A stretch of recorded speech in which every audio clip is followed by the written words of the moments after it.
We have two presentations this morning. So I would like to start by welcoming Lisa Trotter, Senior Manager of Government Relations for BC Transit.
There. Sorry about that. We're going to go over the Transit Future Plan that was completed in the past, and then look forward to what the next stages will be for transit in this region. And then we have a look to some of the future technologies like Smart Bus that are coming online within our regions, and an opportunity for a question and answer period. So what does the Senior Manager of Government Relations do? Primarily, I'm accountable for stakeholder communications. So effective two-way communications between the governments and BC Transit.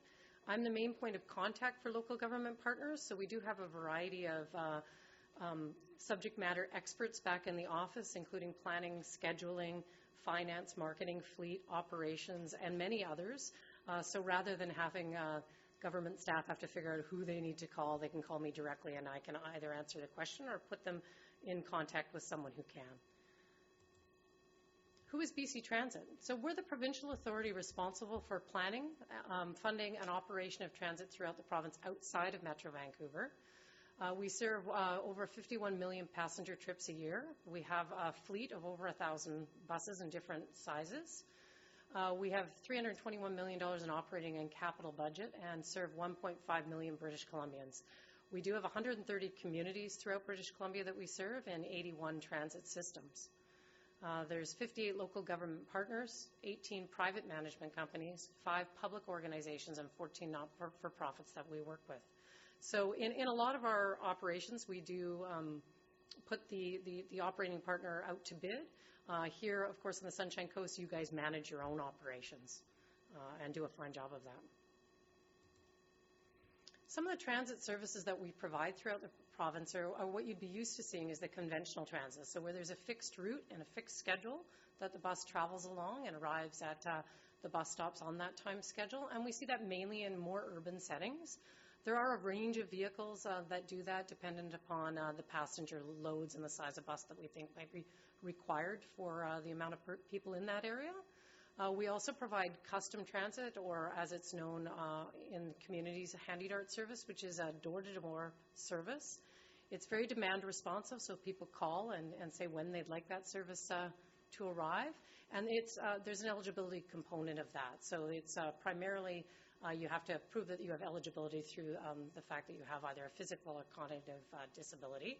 And often we also link that with a taxi program. So we'll have like the light duty bus that you see down on the bottom right-hand side that will provide door-to-door service. And then we supplement that often in communities with taxis to fill in when the bus is not available. We do have on-demand service. So on-demand service is flexible routing and schedules. So you might see this in some communities where you have a bus that, for the most part, follows one route and has a schedule, but there's a call-in number for people that have accessibility issues where it might go off-route occasionally on demand. And we do use that often in rural communities in light-duty accessible vehicles that have smaller transit systems generally. And then we do have health connections in some parts of the province. It's a paratransit service, which is, again, a blend of conventional and custom, which is more like an on-demand service. But in those particular ones, it's funded by the health authority. and it provides access for rural communities to get to medical appointments, and that's primarily its service. So in terms of roles and responsibilities, in terms of the funding, our partnership is very unique in that the province pays about 50% of the funding, and I'll go into that in a future slide, how that breaks down. For regional districts and municipalities that have transit. That's unique to our province. That doesn't happen in the rest of Canada, where it's generally paid just by the municipality or regional district. In terms of roles and responsibilities, we're responsible for seeking the provincial funding for that portion of the transit. We plan the transit systems to achieve both local and provincial objectives. We arrange for the operation of transit systems either by contract or partnership. In this case, again, you guys run your own transit system. We determine the needs for fleet and facility requirements. We develop and manage a capital plan, budget and asset acquisition. We provide financial and accounting services, contract management or operation oversight. We also provide marketing, media and public relations. So if there's anything that happens in a community, we can certainly help with key messaging and branding. Environmental management services for the facilities that we help run, and we also have a safety, training and security team that helps with the operations in all of our communities. So then what are the local governments responsible for? So whether you're a regional district or a municipality, the local governments are responsible for approving the official community plan, setting the transit vision and expectations and policies around that. You're responsible for setting fares and managing the sale of fare products. You approve any transit-related agreements or budgets, determine the service priorities for your community, set the routes and service levels based on the amount of expansion funding that you have available in your community.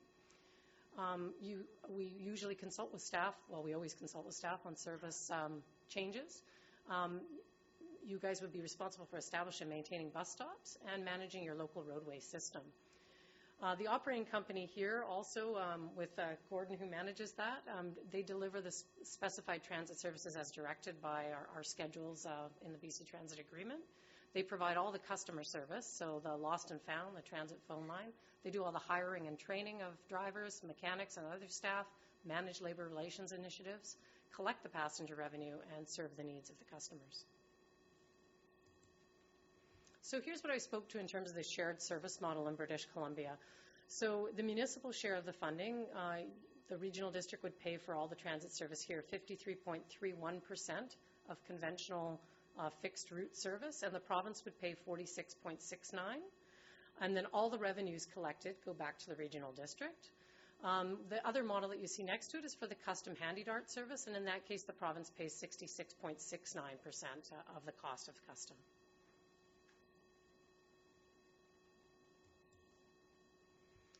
So the BC Transit Annual Partner Communications Calendar, this is the 4 times a year where you would expect to receive communication that would come out from me to staff. It's also 4 times a year that I'm quite happy to come out and to present to the boards or to councils in various communities to explain some of these things. So right now, we've just sent out the annual operating agreement to the far left-hand corner. We work on a fiscal year at BC Transit that lines up with the province. So we ended our year at the end of March and started a new fiscal year on April 1st. So then we send out the annual operating agreement with what we anticipate the cost will be for you for the next year based on the service hours that you have on the road. So once we've sent that out, we will then start analyzing the performance from the previous fiscal year. So all of our year-end activities have just been completed. So the next thing on my agenda will be to complete, at the top you see the annual performance summary. So we will look at other systems that are similar to yours, so Tier 2 systems, and see how you're performing against them. We'll look at ridership numbers, cost recovery, revenue, and we'll send out a full report on that that will probably be available end of June, sometime in July time period. The other thing that we're working on is the Transit Improvement Program to your far right. So it's got that coming after the annual performance summary. We usually complete that program in August, but we've started it already. And what that program is every year annually, we come to all of our communities and ask if you'd like to see expansion.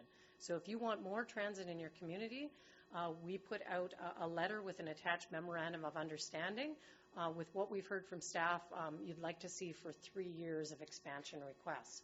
So in the last couple of years, since your last big expansion that Bronson will go through in some detail in the next slides, we haven't had any expansion slated for this community. There is still opportunity left this year. We need to have confirmation by June 28th if you'd like expansion for a year from now.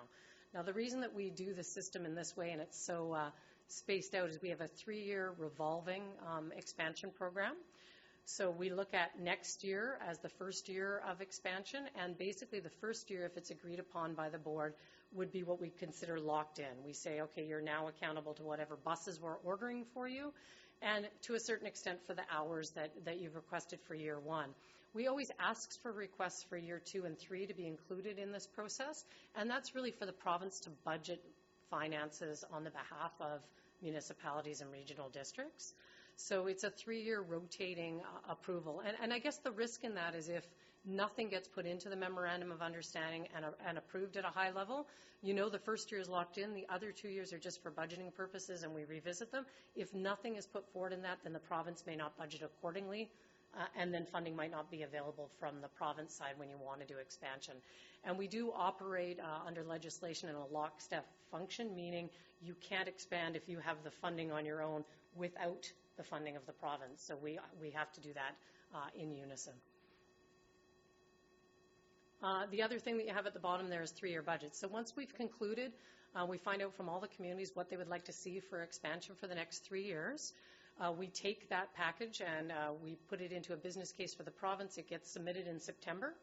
And of course, then it comes down in February with the provincial budget as to whether or not they've approved expansion. And once that's happened, we send out a 3-year budget based on those projections to try and help guide in your budgets, in your budget time. We know it's a little awkward for when we're running on a provincial fiscal year and most communities are on a calendar year, but we do try to provide some insight as to what those 3 years would look like with the expansion funding that you've requested. Thanks, Lisa. I'll be giving a little bit of a background to the planning work that has been done to date, beginning with the Transit Future Plan for Sunshine Coast.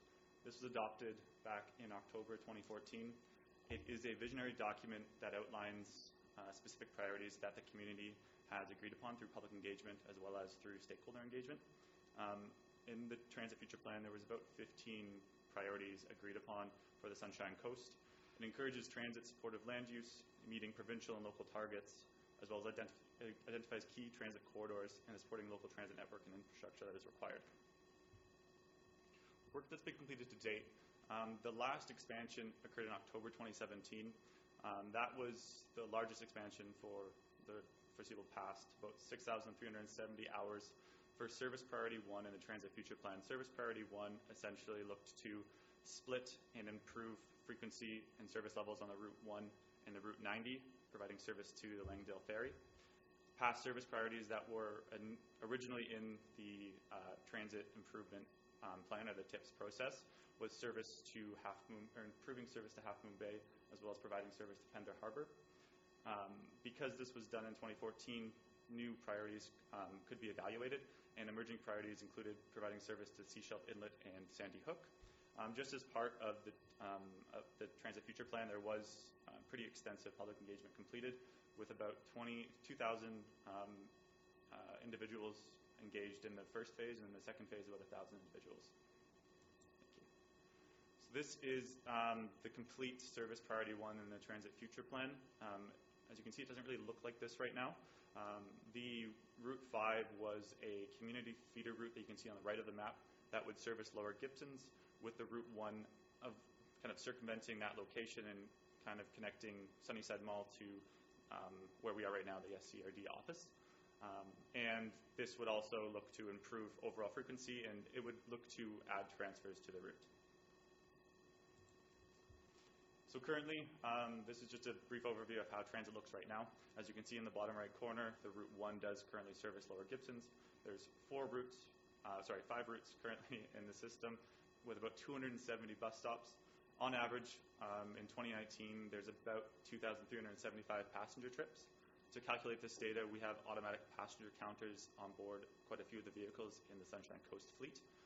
As compared to 2018, it's an 8.5 increase, which is good to see. The bottom right, there's a graph outlining the projected boardings and the passengers per revenue hour. For your information, passengers per revenue hour is a pretty important key performance indicator that kind of outlines the system's health. So as you can see, the Route 90 and the Route 1 both have the highest passengers per revenue hour at about 24.8 and 26.7 respectively. The Tier 2 average, as based on that, the APS report that Lisa was talking about earlier, is about 18.1 for all systems in Tier 2. Currently, we provide about 34,000 service hours annually for the 2019 and 2020 year. So what's next? I guess if you want to touch on the custom transit review. Yeah, so one of the things that we had been tasked with doing was looking at a custom transit review for all of our systems that have custom transit. And one of the reasons for that is we have a really great planning team that looks at all our conventional service on a regular basis, but custom to date has not been getting as much investment as conventional across the province. So we are completing custom transit reviews for all of our areas, and once we've finished year-end financials this year, then we'll get to work on having a custom transit review for the Sunshine Coast that will be brought forward at a future date, so you can see how well that's performing. And below that, there's a few items here about where planning will go in the future for Sunshine Coast. Kind of what we want to look at first is a fleet right-sizing report. There are definitely some room for improvement with the fleet in Sunshine Coast, with having a lot of medium-duty buses or shorter buses in the fleet rather than the big ones you typically see on the mainland. So that could be a report to essentially trade off with other systems that might not be utilizing larger buses. That could be completed in the short term. Research and analysis on the Route 1, 5, and 90. The 5 doesn't exist yet, but the research and analysis would to see if it is something that is possible to move forward with in the short to medium term. Also, we could look at potentially doing public engagement around what priorities the communities that are in the Sunshine Coast want to proceed with. That kind of ties into future transit expansions that could be associated with a Transit Future Action Plan. We're currently in the midst of doing Transit Future Action Plans as an update to the Transit Future Plan in a lot of our systems. It looks to make some actionable items out of the visionary document that was created roughly 5 years ago. And overall, we want to continue monitoring performance. We're doing that right now, and we want to continue to do that to ensure that we're providing the most efficient return on investment for you. So how you can help us supporting transit. Mainly, we want to link land use and transit. It's very important. So being part of regional growth strategies, any updates to OCPs and any other plans that might be ongoing, we can provide comment and direction for you. We're also here to provide support for fair strategies and responses to any public requests that you might receive in the public transit realm. So now I'm just going to talk a little bit about future technology. So Smart Bus, we had what we look at here as a base bus. That's what we currently have in the system, and we've slowly been adding components to that. So as Bronson was indicating, we now have APC, or automatic passenger counters, on many of the buses here on the Sunshine Coast.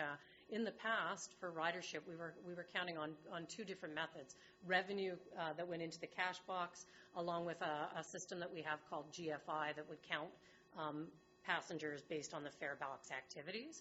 The automated passenger counters are much more rich in data.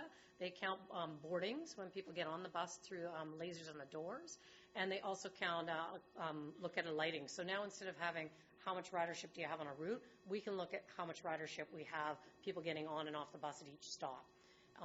It's so that we do have that new. That's where some of the data was pulled that Bronson has, and that's new this year to us, being able to pull that data. So that's, I think, going to be great for future planning in the community. Video surveillance. So CCTV was introduced on the buses here on the Sunshine Coast over the last couple of years. That's been really primarily the drive for that was safety and security of the passengers and the operators.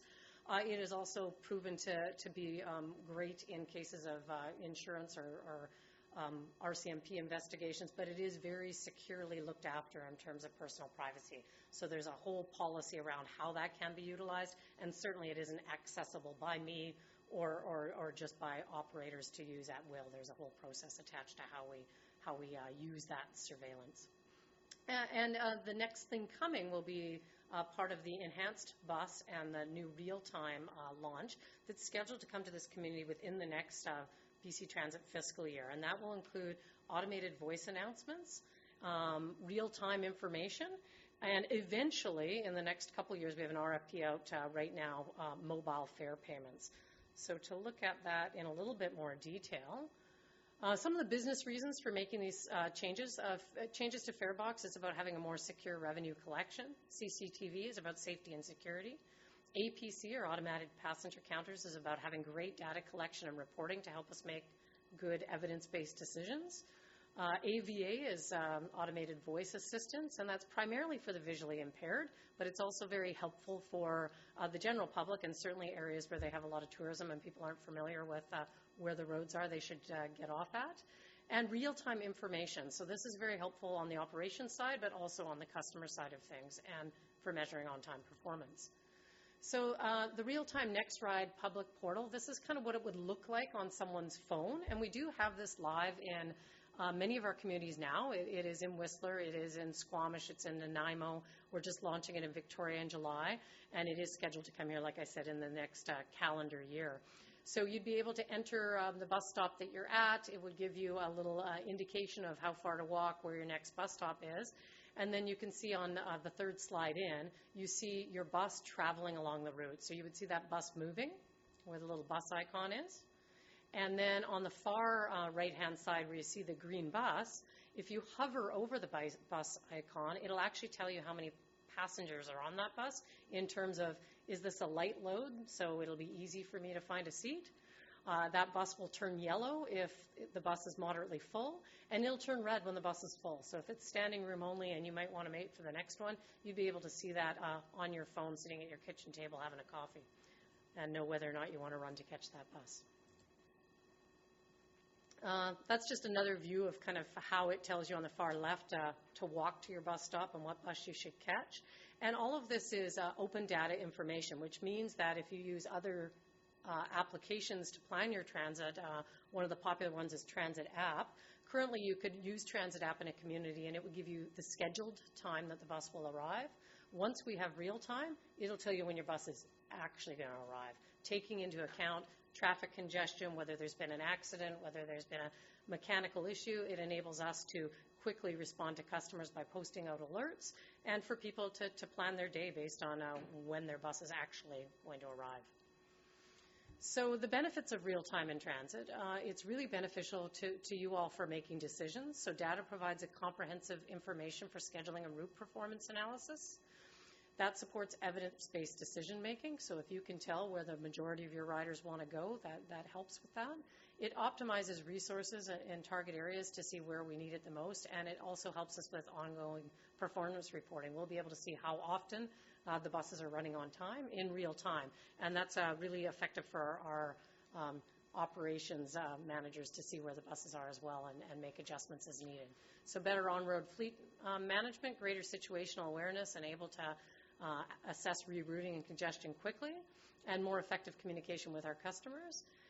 Real-time arrival and departure information, greater reliability on the schedule, and improved flow of information will make it all better for our customers in the end. So the future of fleet, we get asked a lot in communities, what are you doing to be greener? And I would say that the thing that we are doing first and foremost is trying to get people out of single occupancy vehicles and onto transit. So that's the first step, is to fill the buses up. But some of the other initiatives we're working on, we do have compressed natural gas fleets. So our CNG fleets, we have 128 fleet vehicles currently. They're operating a full CNG fleet in Whistler, Nanaimo, and Kamloops currently. We have 3 transit and operations maintenance facilities that are currently under construction that will be ready to house new CNG fleet in Campbell River, Cowichan Valley, and the Central Fraser Valley. So those are a step towards reducing greenhouse gas emissions, and the natural gas is supplied by FortisBC. The fueling stations maintained by Clean Energy. They're really great in terms of running a little bit more quietly, but these all do require major infrastructure investment, and that's why we've been doing them as new maintenance facilities are needed. That seems to be the time to upgrade them and move them over to CNG, where we can where it makes sense to have an official use of funds when it's needed. The other thing that we're doing right now in Victoria is we are trialing an electric bus trial. So we have a 100% electric bus. We've got a picture of it there on the screen. They're very, very quiet. They are emission-free, and the battery, when new, runs for up to 250 kilometers. We do want to thoroughly trial them in Victoria and in some of our regional routes to see how they perform with terrain. So certainly going uphill, it seems like, we need to make sure that they can do that. We have a lot of hilly terrain across British Columbia, so if they work on a flat street in a urban setting in Victoria, we want to make sure they can maintain that in a more rural, hilly setting, and also over long kilometer distances. Some of the routes in some of our communities, like here in the Sunshine Coast, are a lot longer routes, so we want to make sure that those are viable. And again, when we're ready to launch it into other communities, there's significant infrastructure upgrades that would need to happen to do that. But certainly want you to be aware that we are looking towards the future of not running diesel buses over time and looking to greener solutions. And with that, that ends our formal presentation. We would just open the floor to any questions you might have for myself or Bronson or staff.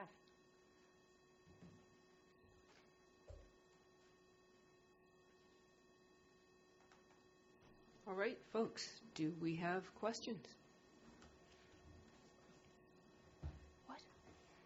Director Seegers. I was waiting for somebody else to jump in. We moved to some smaller buses over the last while. My understanding is that they're requiring higher maintenance, so the cost is higher to us as well for that, both in staff time and in the actual maintenance. And yet, I hear you saying that we'd look at potentially moving some of the bigger buses. Have we identified a fix for the issue we're having with the buses, the smaller ones? So I can't speak specifically to the issues with the fixes. I know there's ongoing maintenance issues with the vicinity buses, and there are updates and fixes to them through our maintenance team in Victoria. That being said, in terms of the right sizing report, it wouldn't actually be taking away the big buses. It'd be bringing more big buses in and removing some of those smaller buses. We know that the vicinity buses are great for what they are, but with the topography of Sunshine Coast, having more power on some of the longer routes is required. So getting some bigger buses in here is kind of what we're aiming to do. So through the bus right sizing report, we'd be evaluating other systems and where they don't necessarily need those large buses, and they can potentially take a smaller bus for more community-based, commuter-based local routes, where then we can get those larger ones. But in terms of the fixes, we are evaluating ongoing. I can get you a response that might be more detailed than that with our fleet team, but I know that exists. I know we're looking to fix it.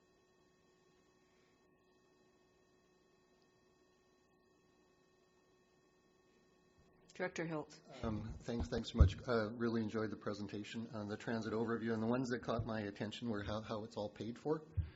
Local government's conventional 53-47 split, that's provincial wide? Yes, it is. Okay, so everyone pays that same kind of ratio? Yeah, outside of the Metro Vancouver area, that's run by TransLink, which has a different formula. Okay, so the question that I get asked is, why should I pay for transit?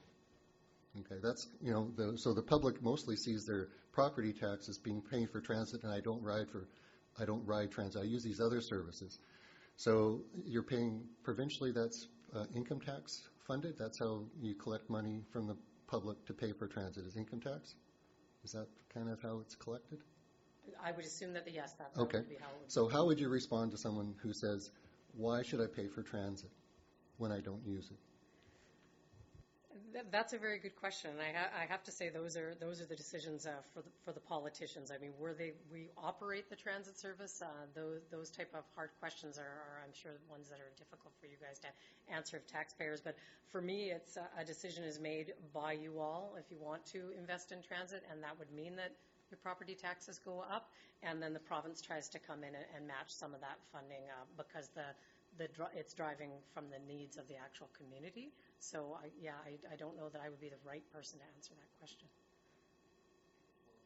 Maybe a member from the province would be, maybe the ministry would be. Okay, so but somewhere there's someone who's saying that transit is a good thing from a higher up policy, and it comes down to local government. So the policy information that you receive about the value of transit, greenhouse gases, health, is there just a couple tips that I could use?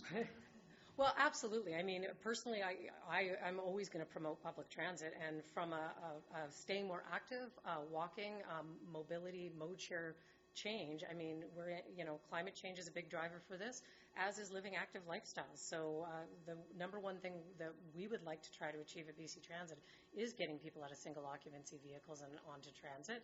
And I think that, we need to fund initiatives that are going to solve some of those problems. And it also solves the problem for some people who don't have any other mode of transportation. I think we take for granted that everyone has a car, and the truth is that there are people that don't have the ability to have a vehicle, and we want to provide solutions for them. So I hope that helps answer your question. Okay, I'll throw a question out. I was wondering how much attention BC Transit pays to the unique issues of rural areas trying to provide transit service. And I'll give some examples. For instance, in your slide, you said that the local government takes care of the roads. Well, of course, we don't.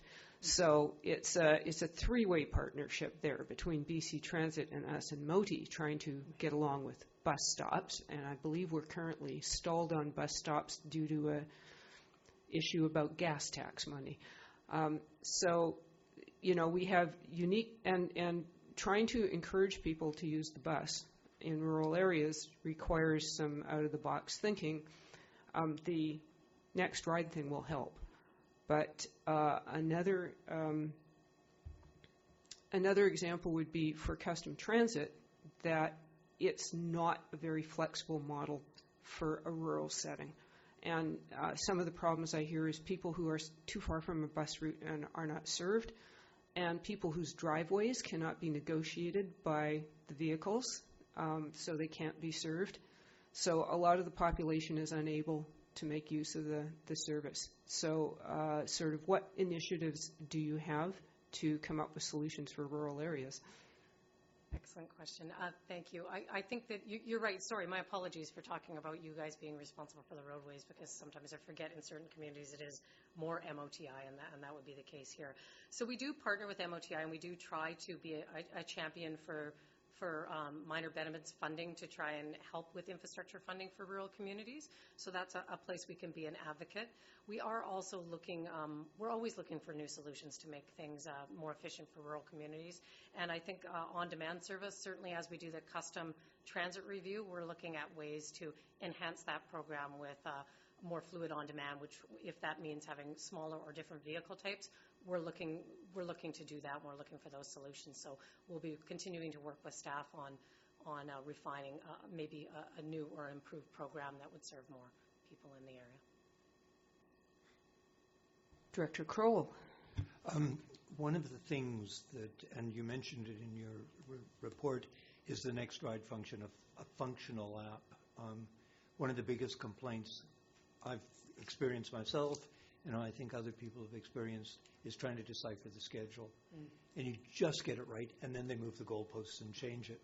So I know the one that I used to use in Vancouver was ideal. You could just put in your route and, standing at the bus stop, So you mentioned it's coming. Can you be a little more encouraging with a more specific timeline?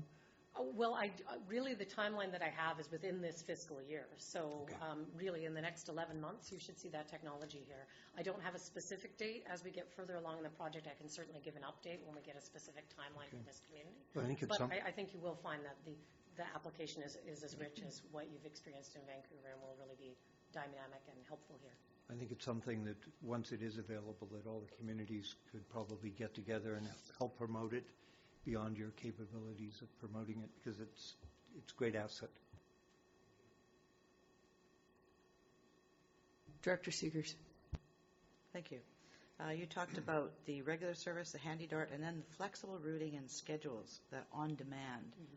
We don't have that here currently. Is that something that you see would potentially show up here? It would be a future discussion, I think, with staff. It certainly has its advantages, but it does have its drawbacks with things like the real time. So if you have a fixed route service, it's predictable. You can put it on a schedule, and you can put it on an application and see when your bus is arriving. In some of the communities that have tried to do a combined routing and on-demand, then you're taking that bus off its regular route when someone calls to go and pick them up, then it really doesn't work in the real-time environment. So certainly it's something that, if it was something that would work for this community, we could look to, but it has its benefits and it has its drawbacks. So if that's a directive, then we can work at staff at looking where that might be serviceable and where it might not be. Yeah, follow-up. My mother lived in Medicine Hat, and they had that, but they only implemented it in the evenings. So that during the day, when you've got your regular people, work schedules, all that kind of stuff, it was fixed. But they have the ability in the evenings to be able to go off route and pick people up. So I'm wondering if there's a combination that could potentially be I think looked that's at. where we can look at the flexibility, is filling in those areas in the evening. And maybe it's not, that's where I talked about flexible on-demand service, that maybe it is with a different type of vehicle, and we need to look to some of those solutions. We're not there yet, but certainly we can work with staff on what that might look like for the future.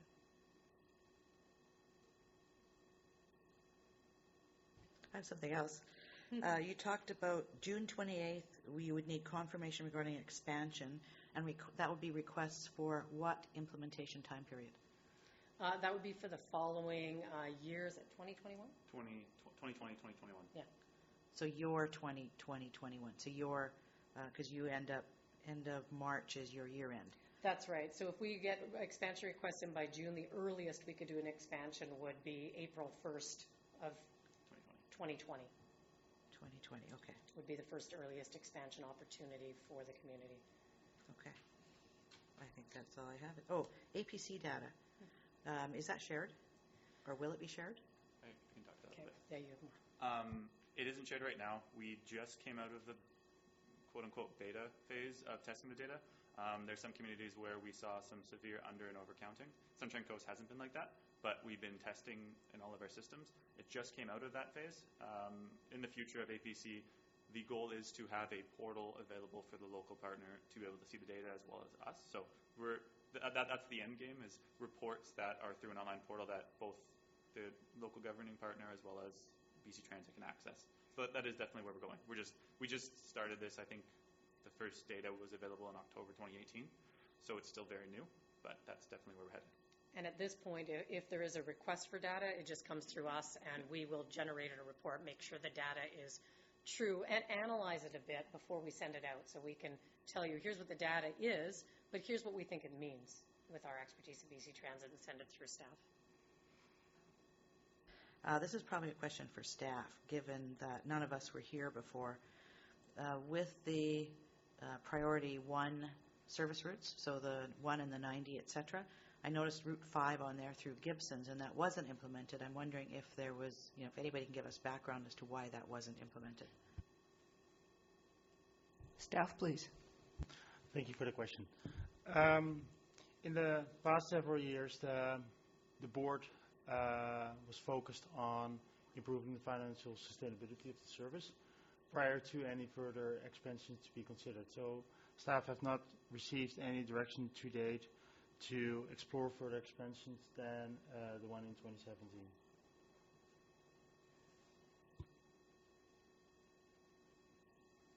Okay, I'll take one more, but we have another delegation, so we should wrap it up. The question about communications seems to be fundamental here, and I remember that the future transit outreach and local governments do this public participation. What kind of model do you use for BC Transit's public participation? Like it's kind of the broad aspects rather than the individual. Like, is it an IAP to that model, or? We do tend to follow that in terms of inform, engage, and that series of engagement. We tend to, the delivery of public engagement is really decided upon what level we want to include the public. And for the Transit Future Plan, it was a very large engagement. So there's 2 phases. The first phase was kind of getting information from the public where they could see improvements, what they like about the transit system, what they don't like. And the second phase was, so we were informing them what was going on. And the second phase was taking back priorities that we heard from them. And then they decided, well, that's a good idea or that's a bad idea. Very broad, high vision. In terms of what we could do moving forward, we'd probably do a dialed back version of that. That was very, very large. It could include most likely an online survey component to kind of see where priorities lay with the public and what they want to move forward with, but nothing as expansive as it once was, currently speaking. But we do kind of follow the IAP2 model. Okay. And I would like to thank you very much for coming today and presenting to us. Thank you very much. Thanks for having us.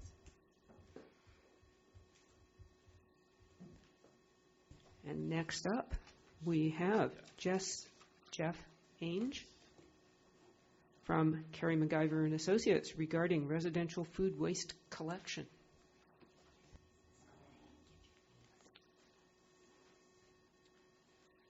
Thank you very much, Chair.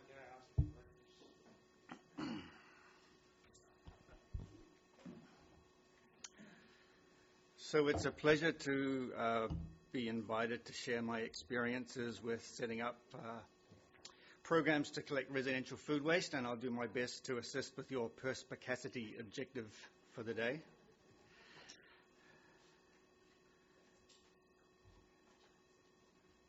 So, my name is Jeff Ainge.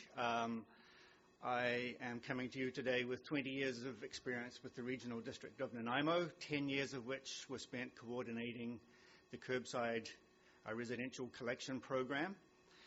As part of that, led the planning and implementation team to bring in residential food waste, aka the Green Bin collection program, to 53,000 homes in the region, including the 4 municipalities. I've retired from the RDN, and I'm working alongside Carey MacIver, who I understand has been assisting staff and the board with a number of solid waste initiatives. So my role here today is to provide some information and some background in response to the board's direction to staff regarding a manual collection program, adding organics to what is already a garbage collection program for the electoral areas. And that board direction to staff was to report on setting up a residential food waste collection with a manual collection program of small bins. And I understand that that report is on the committee's agenda today, along with a couple of other solid waste reports. So adding organics to a program can be quite daunting, but it has been done, and done successfully by many other larger and smaller rural and urban communities, both municipalities and regional districts. And what do we mean by organics? Your direction was for residential food waste. Typically, some of those things are backyard compostable. Some of those things are harder to compost, often because of the vectors that they would bring in, such as wildlife critters, rats, raccoons, and whatnot. And then we've got green waste, so your grass clippings, your leaves, your branches, etc. In the regional district of Nanaimo, when I was there, we treated those things as your backyard compost and then beyond your backyard compost. We knew that we had committed composters, as in residents who were committed to using their backyard compost bins, but we also anticipated that those people were probably putting some of the harder to compost things in their garbage, and that's what we wanted to ensure we were collecting. So in 2007, 2008, we launched a pilot program, and we trialed it in 3 different collection routes. We had a rural, a reasonably urban, and a suburban route, and we were looking at effective collection scheduling, containers, the impact on the garbage collection, the participation levels, because you can see in the very top slide there, there's not a driveway to be seen for quite some distance compared to the middle slide where the truck is stopping every 20 meters. We were looking at the diversion potential, the challenges, and the rural and urban differences, which is probably something that a regional district like the SCRD is also interested in knowing. So it was a pilot program, and I switched over from recreation and parks to join solid waste after 10 years in recreation and parks. And it was a pilot program, so I naively thought that After a year, that was it. You stopped. And so at about month 10, we started getting comments from residents who were on the pilot on all 3 routes saying, you can't stop now. We've gotten used to it. We've seen the benefit of it. Interestingly enough, one resident in Nanaimo, their raccoon problem had gone away. People in Cedar, which is where the landfill is, were thrilled because they realized that some of the stuff going into the landfill, but the decomposition, they were concerned about methane and greenhouse gases and whatnot. They were happy that there was less material going in there. Somebody in Chartwell, which is Qualicum Beach, realized that they were having to think more about what they threw away. So it was very gratifying, and it kind of dealt my naivety a bit of a blow with people that thought, okay, pilot, but we need to keep going with it. And one of the other issues through the pilot was, initially we did focus groups and we heard from people that said, we don't want to do it. We don't think we need to do it. We compost already. We want to have the ability to opt out. Surprisingly, participation was high. Even those that were committed, backyard composters, saw the value. In reporting to the regional board at the time, it was acknowledged that this was part of the regional garbage service. It was a utility. Nobody was given the opt-out function for recycling or garbage. This was just part and parcel of the utility program. On top of that, the administrative challenge to managing opting in and opting out was not something the board was prepared to report. And we can see there that the three routes, it was still a real amazing amount of material that we collected. And it was enough to say that, okay, even the rural route in Cedar, we were averaging 2 kilograms of food waste per household per week. So over the course of a year for that entire route, it made sense. It was going to be supported well enough for the board to say, right, let's go region-wide. So what are we trying to achieve? What is the food waste chain of events? Well, we want to make it easy. We want to design the system for success. So here's sort of 4 blocks of considerations, and you as a board have already made some of those decisions, so I'm not just going to spend too much time on that wheel, but we're looking at the who, the what, the how, and the when for organics collection. For you, I know that your collection is contracted out. So in terms of talking to your contractor or the RFP that has to be put out, you'd be wanting to consider the contract length because perhaps new trucks are required. The fleet requirements in terms of the proponent's proposals. Are you looking at split packers or single body trucks? And there will be implications probably for other materials that you collect. Your garbage tonnages may go down. If it's a different contractor doing your food waste from your garbage, are you locked into delivering certain tonnages? How might that impact their fleet? What are you going to collect? Well, the board direction was for food waste, but there may be consideration of green waste down the line. That can be collected separately, as in beside, not part of the actual food waste itself, or it could be commingled. That may depend on what your composting processor is prepared to accept. How are you going to collect? You've directed staff to look at manual collection, which is what I'm familiar with. Does tend to suit food waste only. As I just mentioned, you can collect green waste separately. Usually no change in your route design is necessary. They're smaller containers and they're less expensive to implement typically. And if we look at the container sizes, there's a nice display over here that staff have set up. You've got a smaller 23 litre, I'm just going to stand up, excuse me. You've got a smaller 23 litre, which I believe is in use in Gibson's.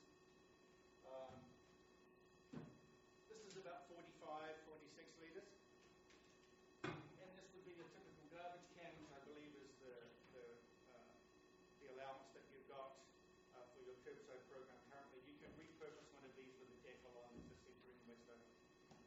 just the report that staff has prepared for you does offer examples of communities that are using each of those bins. They can be supplied as part of your collection contract. Perhaps the local government will purchase them in bulk, get a discount, or the resident could go and purchase them themselves. I know that the green bin and the garbage can, most larger home hardware stores, Canadian Tire, probably carry them. I think the green bin is retailing around $30 at Canadian Tire. You've elected not to look at automation, and it really is a horses for courses decision. Automation is suitable for some places.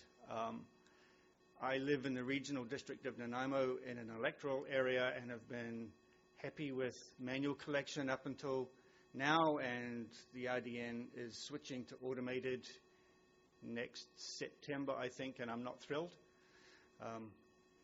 Because of where I live and the distance from my house to a rural road with no curb. However, I'll continue to use it. I know that it is a challenge to administer and set up and implement automated. So you've gone manual. That's great. I applaud you for that. A consideration with regards to the what to collect and the how is also adding green waste, and just a few pros and cons. It can be added convenience. Depending on which side of the fence you're on, shifting the cost to user pay may be a pro, may be a con. It can help reduce illegal dumping. If you're co-mingling food and yard, so both materials are going into the same container, that can reduce the odor and ease up on the pest management. Typically, that's a concern if you're collecting it every second week. But if you're collecting food waste weekly, the smaller green bins, food waste by itself, typically would be fine. The when to collect, just as I was saying, weekly collection tends to encourage organics participation, limits the wildlife interactions, the concerns, and that's my schedule from last month on the right-hand side there. We have the signed on to the Recollect app, so we get timely reminders with regards to what's coming up the next day, what to put out. If you go with a bi-weekly food waste, I think you do need to make sure that you're going to be able to limit the odor and the wildlife interactions. And as I was saying, typically that would be if you were using an automated system and you're adding yard waste to it to soak up the juices and the smells of things that will be sitting there perhaps for a couple of weeks. But there are seasonal variations as well in regards to green waste. Some communities implement a 9-month collection.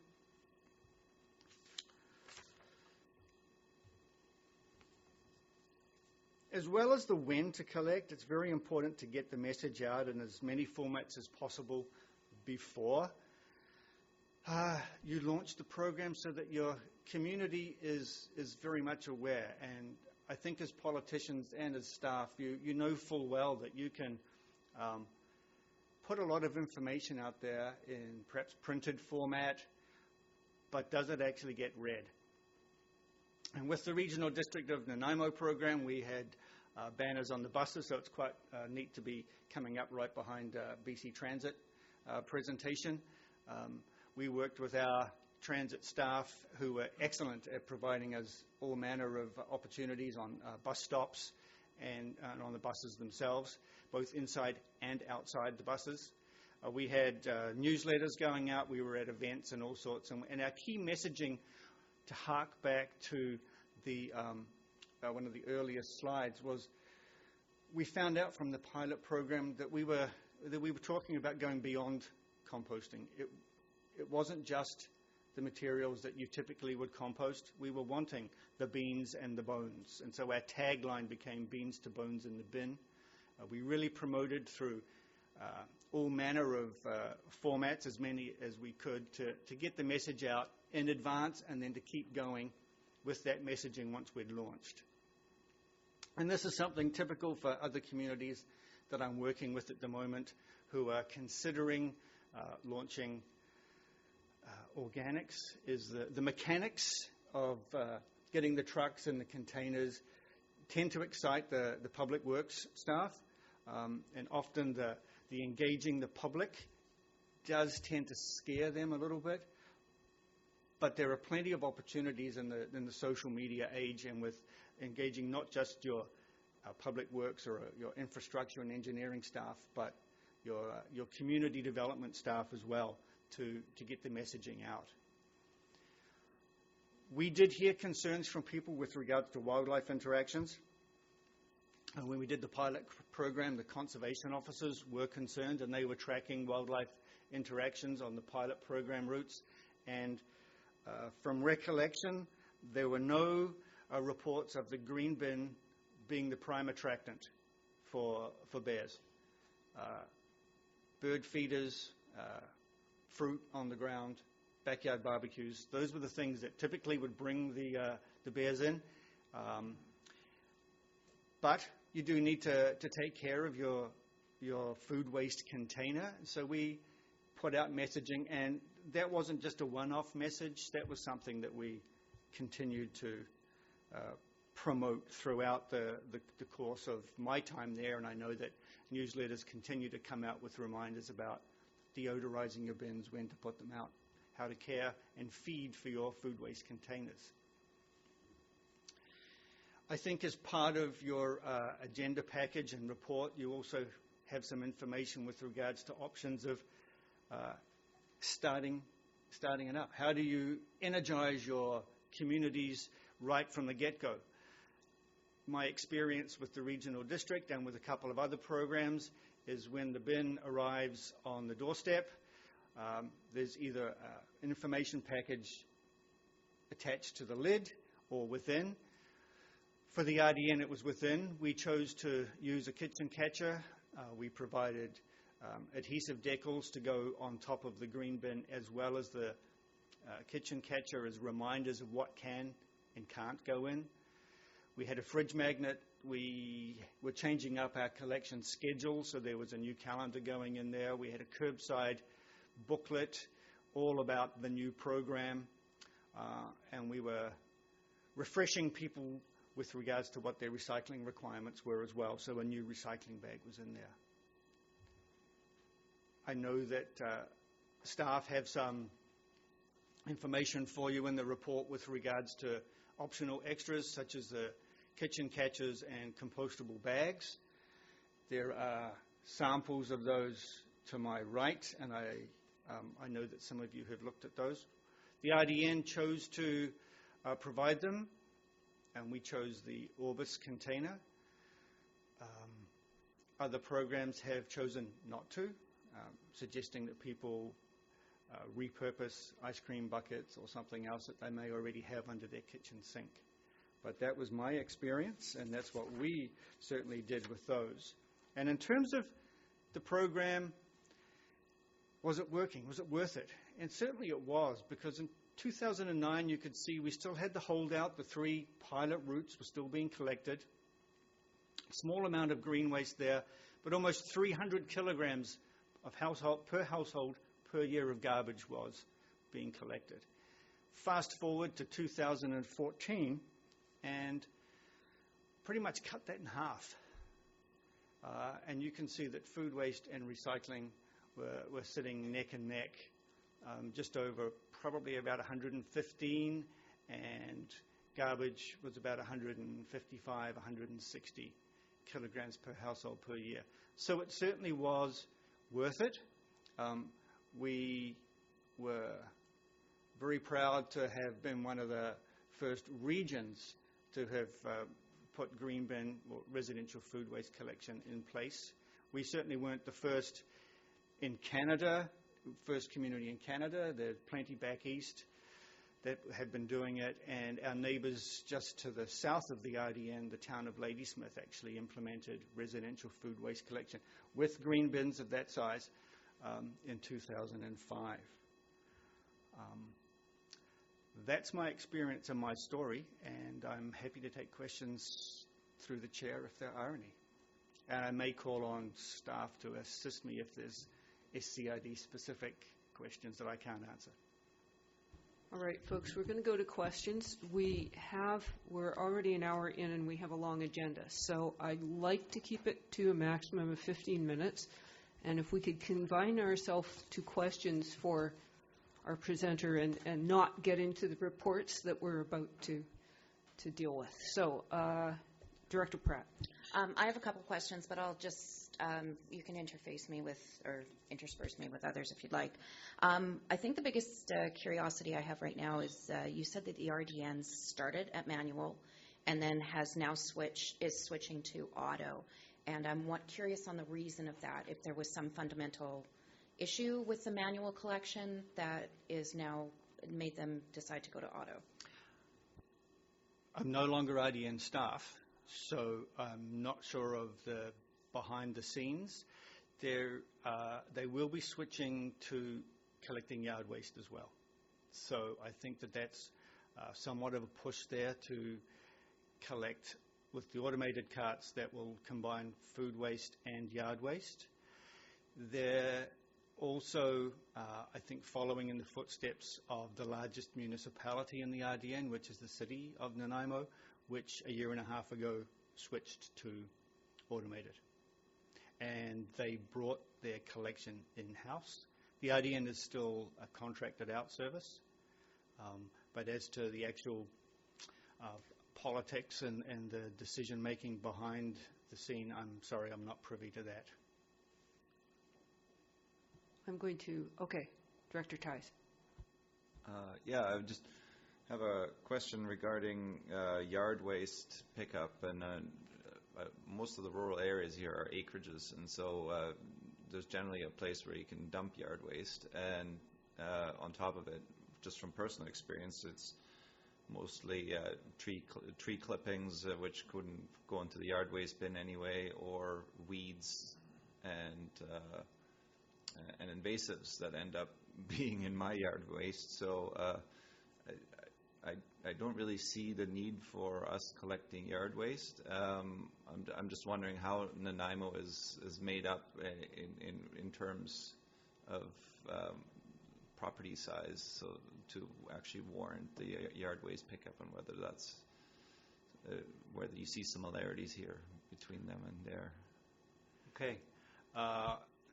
The Regional District of Nanaimo, the collection program also includes the municipalities of Parksville, Qualicum, and Landsville.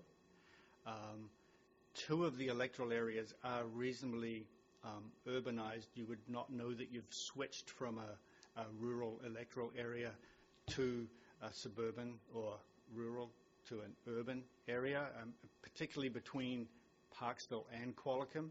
Electoral area G, for all intents and purposes, is you consider yourself to be either part of Parksville or part of Qualicum. You don't say, I'm electoral area G.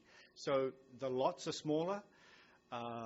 They are not as rural. I suspect that's, and I'm suspecting because I'm not part of staff and I wasn't doing any of the research, but I imagine that's where a lot of the push was coming from. Yes, there are rural areas. I live on 5 acres, and we manage our yard waste. But I get the invasives as well. There's a concern that if you've got things that don't compost well, that are just going to start spreading equisedum or blackberry or something like that, then sure, yeah. Oh, and I apologize to Area E because they are basically an extension of Gibson's, so. We're going to ignore that. I'm just going to jump in with one. How do you manage contamination rates in the organics? Because if people are throwing like plastic coffee pods or whatever in there, how do you manage that? Great question. I know that recycling is not part of your debate, and there's a big talk about contamination and recycling, but yeah, contamination and food waste. Here's the beauty of the decision that you've made. Manual, you have a person who is actually lifting the lid and seeing what's inside that container before it gets dumped into the truck. And we worked closely with our collection contractor and their collectors, not just talking to the operations manager, but with each of the collectors to stress what was compostable and what wasn't. And weed that stuff out at the curb, and that's where your education happens. It's at the source. We had oops stickers to leave stuff behind. Interestingly enough, when Recycle BC, or MMBC, started in 2014, we had curbside ambassadors going out over the course of the summer, making sure that residents were putting their recycling out correctly. They were also lifting the lid on the green bin container, just to take a peek inside. If your processor is accepting residential food waste in the paper bags, it's very obvious that that's a compostable paper bag. It can get tricky if your processor is accepting compostable plastic bags, because compostable, biodegradable, it's very confusing. The driver or the collector is not going to be standing there for 20 minutes at each stop trying to figure out what the logo is on this bag that's been in there for a week. So managing contamination, working with the contractor and with your processor, and keeping it as simple as possible is the key, I believe. Director Ties. One last question. Do you at the RDN, or did you at the RDN have any experience in measuring diversion by volume rather than weight? Because weight doesn't actually matter in the end. It's all about volume. The metric that we used was weight.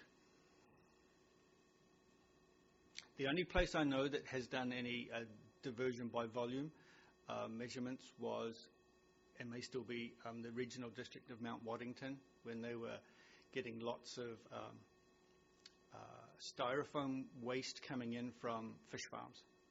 If you charge by weight, you know, a truckload of styrofoam is not going to really trigger the scale, but that truckload is going to take up a lot of space.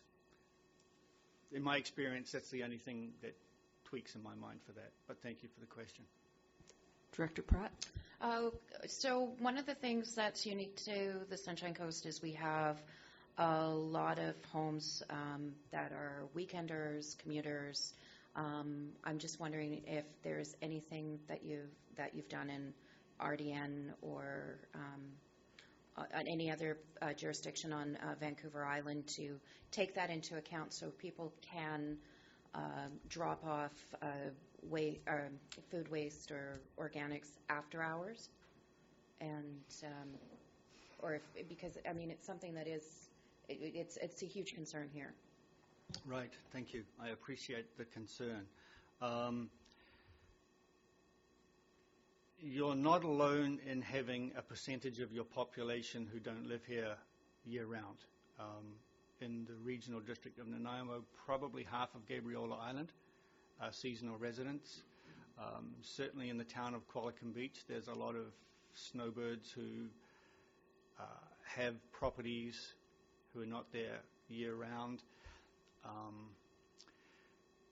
In terms of the opting out, there was no provision made for changing their utility billing. Could they take things? The transfer station in Parksville accepted residential food waste dropped off. The composting facility in Cedar accepted food waste dropped off.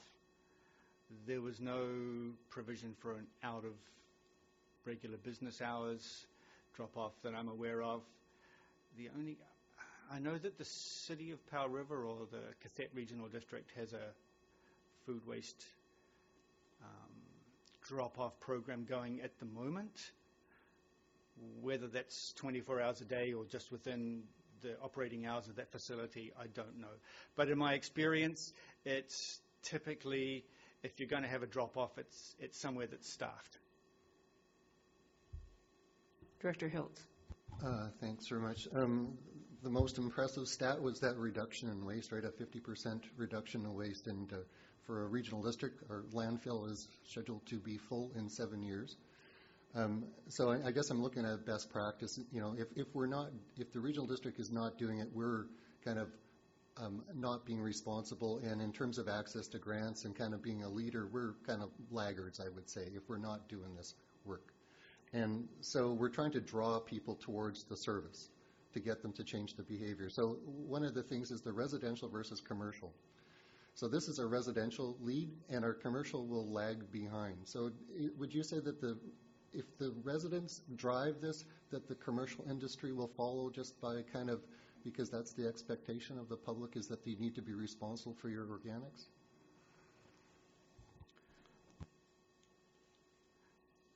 I'm not a social scientist, but oddly enough, in the IDN, we banned commercial food waste first. That was banned in 2006, and the pilot program 2007 and 8 for the residential followed that. You're of a scale where I suspect that if something becomes commonplace in the home, there will be a groundswell of support for it to be implemented elsewhere, such as fast food restaurants, grocery stores, and whatnot. I think that you're spread out, but your population is small enough that if something becomes the norm, it'll become very obvious when there is a lack of compliance somewhere else.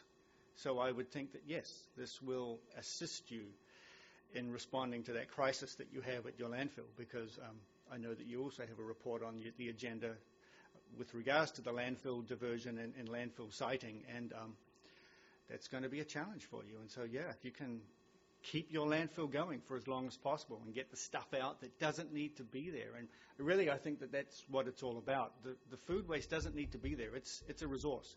It can be used beneficially somewhere else. Whatever other argument that you want to make, making that your modus operandi, maybe your reason for, one of your reasons for doing it is more likely to catch on with residents than greenhouse gases or whatever else. I mean, it's going to cost a lot of money to put in a new landfill, so sure. Start with your residents, move up to commercial. I think the cascading effect, like you see on that graph, will become very plain. A follow-up is the resource that comes out of this. So in your experience, how has the resource gone back to the community in terms of a resource? Is it sold? As a person on rural acreage, the reason I compost is to keep the resources on my property and use the resources. I don't want to pay for it twice or 3 times to get rid of it, to have it compost, and then to buy it back. Mm-hmm. So what's your experience of delivering the resource back to the community? My wife is on your side. She's the gardener. We have 3 of those black composters scattered around the property. And yet we still put something, the green bin, out every week. The composting processor within the regional district is a private company. So the IDN pays a tipping fee or processing fee. Once processed, it's a business arrangement with that company. I don't believe local government has any specific contracts other than agreeing that so much waste will go there, so much food waste will go there. They sell. So what would I say to you to participate is compost what you need to compost, but maybe you're not composting your beans and your bones. No one wants you to be out of pocket, and you need to sort of replenish your land. So keep doing what you're doing, but I think that there's still an opportunity for you to participate in something like a green bin program as well. And I'm going to throw one more out there just for fun. In your consulting experience, I take it that a lot of municipalities contract out for garbage collection and recycling correction rather than handling it in-house. And I was wondering what the general pros and cons are of that, because it would seem to me that contractors who are picking up garbage and recycling have no incentive to reduce because they want to pick up more. That's their business. That's a really interesting question.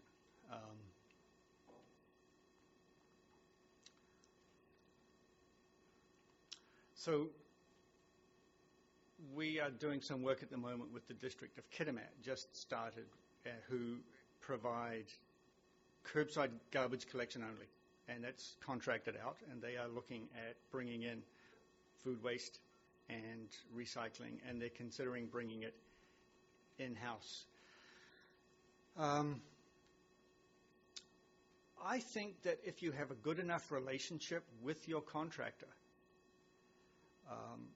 there should be no real difference to the level of service and to the amount that's picked up. I think if you engage the collector and the drivers, they will get on board because they're members of your community as well. In the pilot program, just from my experience and a bit of a tangential story, when we did the pilot program on 3 different routes, we were using city crews in the city of Nanaimo and contracted crews for both Cedar and Chartwell in the town of Qualicum Beach. And the drivers on all those 3 routes were not really sold on what we were doing with regards to the green bin pickup. And 2 months in, we met those chaps, as the gentleman, as the, tends to be a guy's game.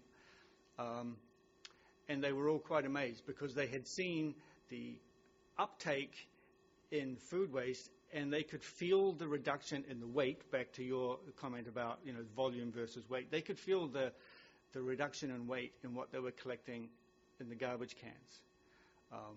And so are there pros and cons for in-house, out-of-house? Probably my experience is very much contracted out. I know that the Cowichan Valley Regional District 3-4 years ago brought service in-house. I'm not sure now if they were given the opportunity to do a redo, whether they would. It is a private industry, and they're there to make money, and they have the experience with trucks and fleet and staff, and but perhaps they don't have the buy-in that staff would have. But whether they're going to collect more of it, I'm starting to waffle. I'm sorry. All right, one last question, Director Seegers. Thank you. You talk about split packer or single body trucks. Yes. Is that garbage and green waste, or would it be garbage or organics kind of thing, or could it be green waste and food waste, or either? I think that would be up to you and your contractor. Okay. In most places that I'm aware of who are using a split packer truck, they are a 70-30 or a 60-40 split. The smaller compartment would be food waste, and collected on the same day, as a couple of the slides showed. The small green bin is set out at the curb beside the garbage can or the recycling can. The other compartment gets the other material stream. I think if you were collecting food waste and yard waste, that's an interesting proposition. So I know staff are will have to put out an RFP, and it'll be interesting to see what you get back. So yeah, in my experience, it's food waste and something that's very much non-organic on the other side. And so part of the slide, I think, was also saying if they're brand new, if they are split packer trucks, the baffles need to be tight and the seams tight so you don't get cross-contamination. So you're not getting garbage flipping over into your organic stream, because that's not good. Likewise, getting organic juices flowing into your recycling, not that that's part of your conversation currently, but that renders that recycling contaminated. Thank you. Okay, I'm going to thank you very much for your presentation, Thank you, Chair. and I'm going to suggest we just take a 5-minute break or less to regroup and go on with our agenda. Thank you.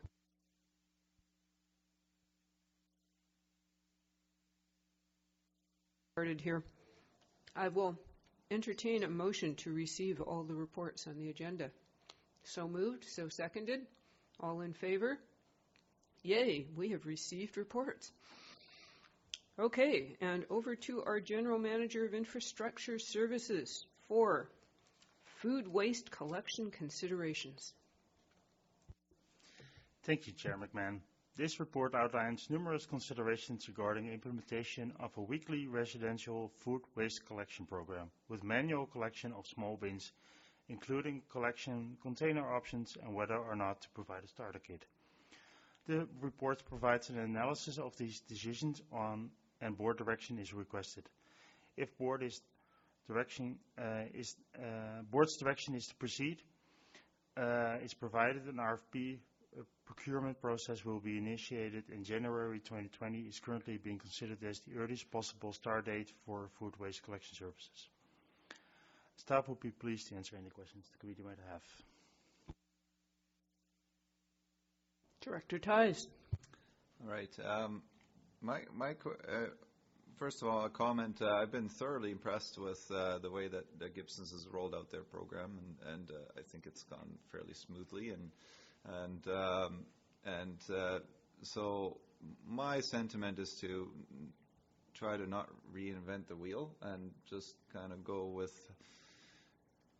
copying them as closely as possible, while at the same time I'm wondering if staff has had any opportunity to converse with Gibson staff and see if there's sort of been a lessons learned debrief and to see whether Gibson's would do anything different at this point in time.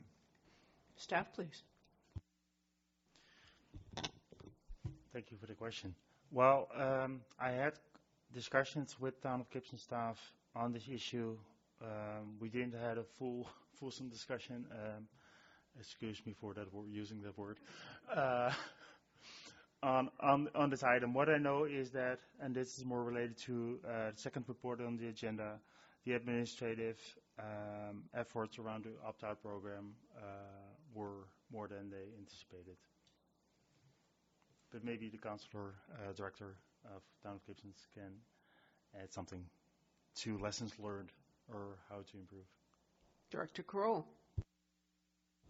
With respect to the opt-out, when it was first brought in, it was a bit time-consuming, and that was the thing, is people were almost coming in individually, wanting to see staff. So from that point of view, it was a little time-consuming. It's since been made, the system has been streamlined, so if you are in the program, you just have to do a renewal, which is very quickly and simply reviewed. But in the past, everyone was wanting to come in and speak personally with a staff member, and that was the big hang-up. But we're looking at under 100 in the whole program that have opted out. I think the huge thing in the program is that we've reduced our garbage or our waste by 47%. The sort of current figures we're working with. And it's an awareness thing. So I think the pluses far outweigh the couple of negatives that were occurred in the initial startup.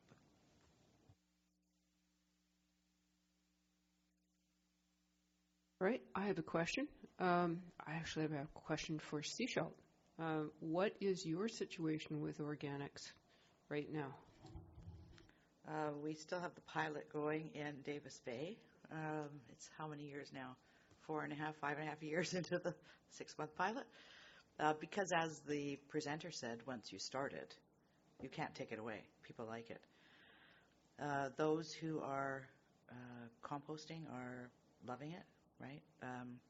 We are in the process of fine-tuning our contract with Waste Management right now around the recycling and the organics, et cetera, all those bits and pieces. We are in conversation with Salish Soils with regards to treatment. So I guess there are some contract things, not between us and Waste Management, but we also recently joined Recycle BC. So those pieces, the back end pieces on some of those are a little difficult right now. So we're working those out. We anticipate we'll be probably launching this fall or early spring next year, beginning of next year. So about the same time that this would go forward. Director Crowell? Just a couple of things I'd like to mention. In our conversations with Salish Soil, they prefer to keep food waste and yard waste completely separate. They can't really deal with it commingled because my understanding is they need to do the blend for the composting with the material that they have and the condition of the material they have at hand at the time. So once it's commingled, it becomes very difficult for them. The only other hang-up that I think people had a little bit of a problem getting over initially, and we, in our startup kit, had a calendar for the initial period, which was great. You could sort of stick it up on the fridge, and it's this week and that next week. The app is out there, and the app is great. You know, you're sitting there at 7 o'clock at night, and you get a little ping, oh, compost has to be out in the morning. So utilizing the app is great, and it reminds you of your compost, food waste, and your garbage collection. And it shows up on all your platforms. Once you initialize it, you get the alerts everywhere. So that is, really needs to go part and parcel of the system. That's about it. Director Seegers? Yeah, I'll just comment on the app as well. So, I've signed up with the app in Seashell because it does our garbage as well right now. My husband, who would prefer using his phone as a paperweight or a door stop or whatever, actually requested it as well, and he really likes it too. So even those who are technologically challenged like the app.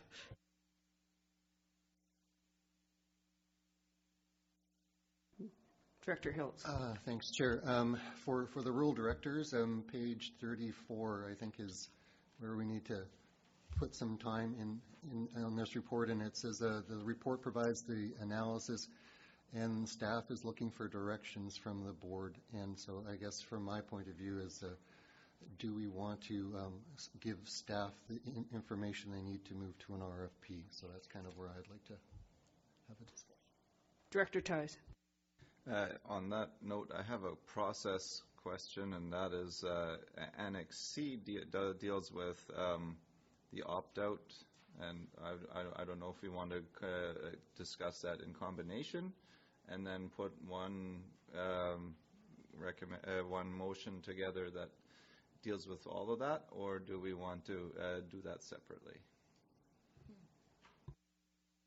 I think that's a really good question. I do have some questions about opt-out that might impact, some of our other decisions here. So I actually think that's a very good suggestion.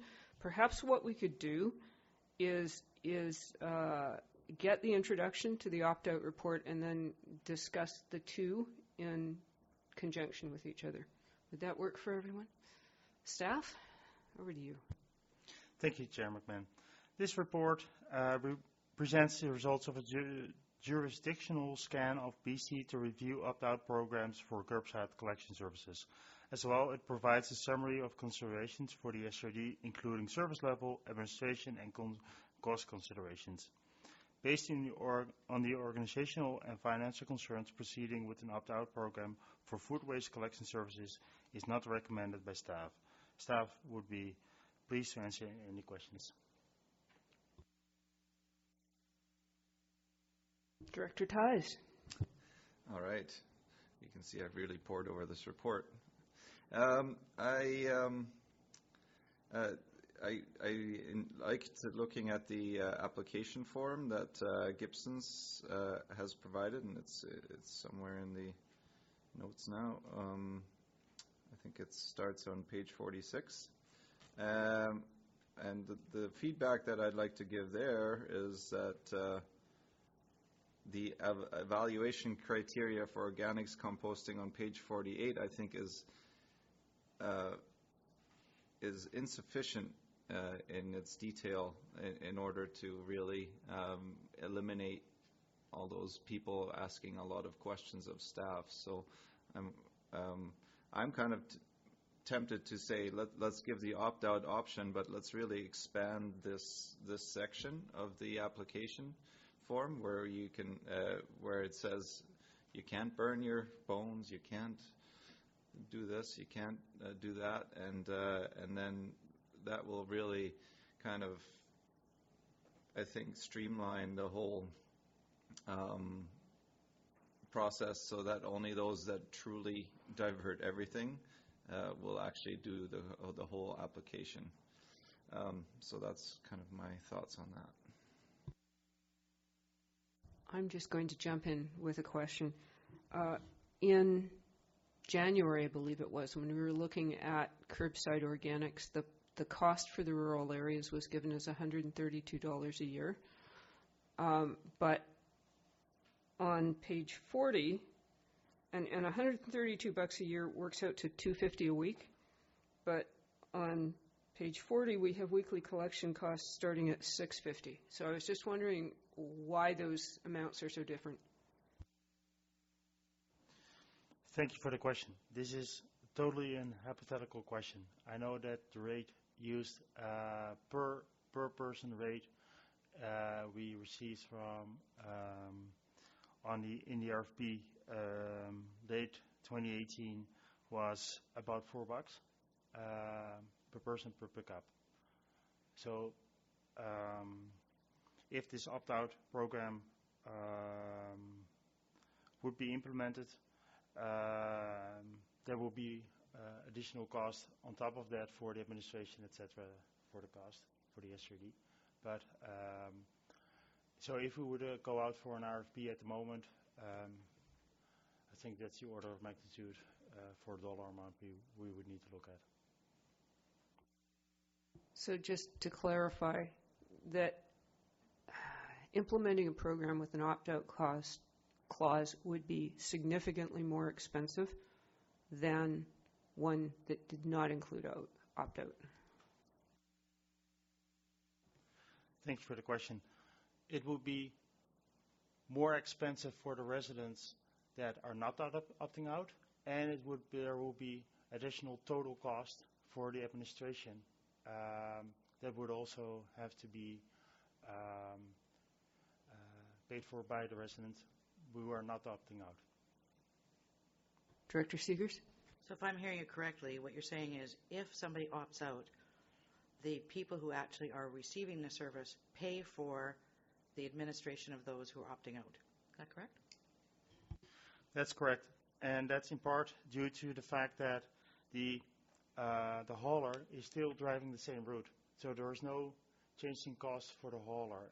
And we confirmed with the town of Gibsons in their instance also the hauler is not changing its rate based on if there are people opting out or not. It is the local government that is picking up those costs. And in our case, those costs will need to be translated to the residents still in the service.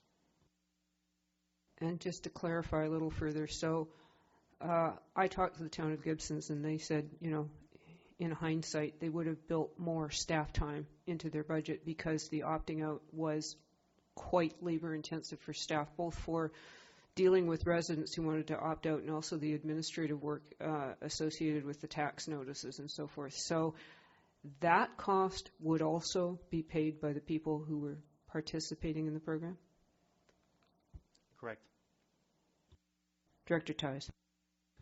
Well, on that note, I'm wondering if you're opting out and you're handing in your application, if there's actually an opting out application fee that would cover the cost of the administration part at least, and then that way there's a bit more equity in the system.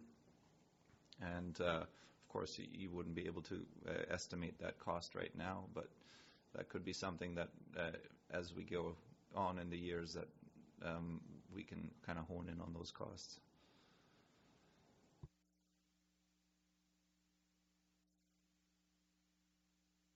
Director Hiltz. If we're talking opt-out, the economies of scale, the more people are in, the lower the cost per person. So rather than trying to figure out how to let people opt out, I would prefer to focus on how to encourage people to participate in the system and to see the benefit. And I think our presentators showed that we're trying to have more people involved rather than less, and to see the value of how it can. There's going to be heavier users and lighter users, but overall there will be a value. So that's where I would prefer to put the effort rather than having a 0.5 FTE to manage the opt-out and to have a service cost to that. I would prefer to have more people in the service than less people and a small minority opting out. So that would be where I would prefer to go.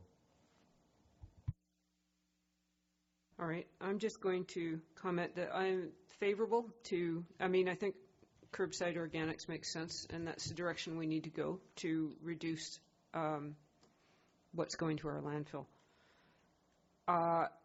It's important to provide an option for people who are not home on, in my case, on a Thursday morning, so that they can deliver their organics to, say, Gibson's Recycling or somewhere, because we do have a lot of people in my area who are frequently out of town for various reasons, working in the city being the most often one, and simply cannot be there to put their organics out. So that's really important in my area.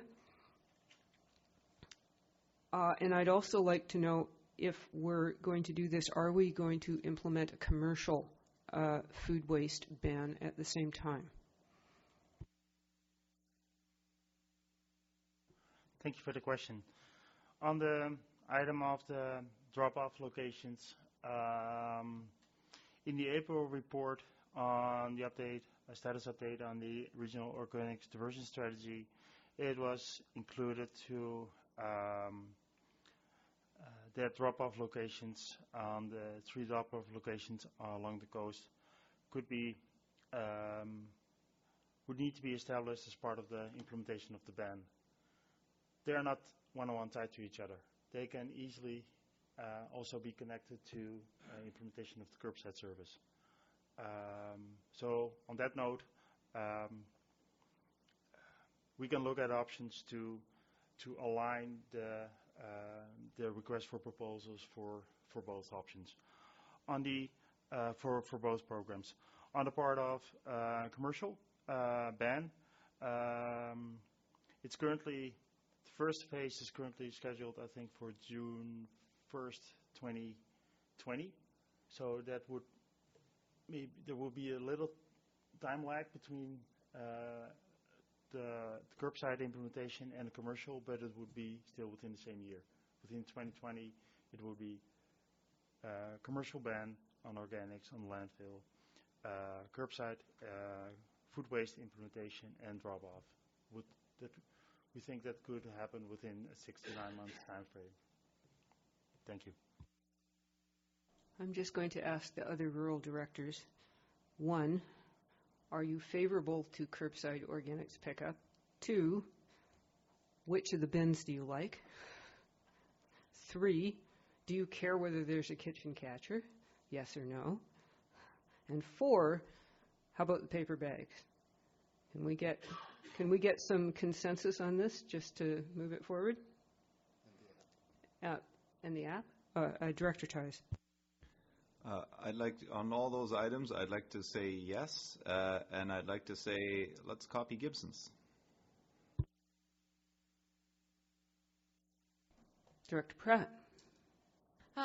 Yes to curbside. I'm honestly not in favor of doing a bulk purchase of bins because, frankly, in our home we reuse a yogurt container for our countertop and a 5-gallon bucket in the back for, I think we should have it available for residents that may want to be part of a bulk purchase. But I really, I'm against consuming and purchasing more products if it's not necessary.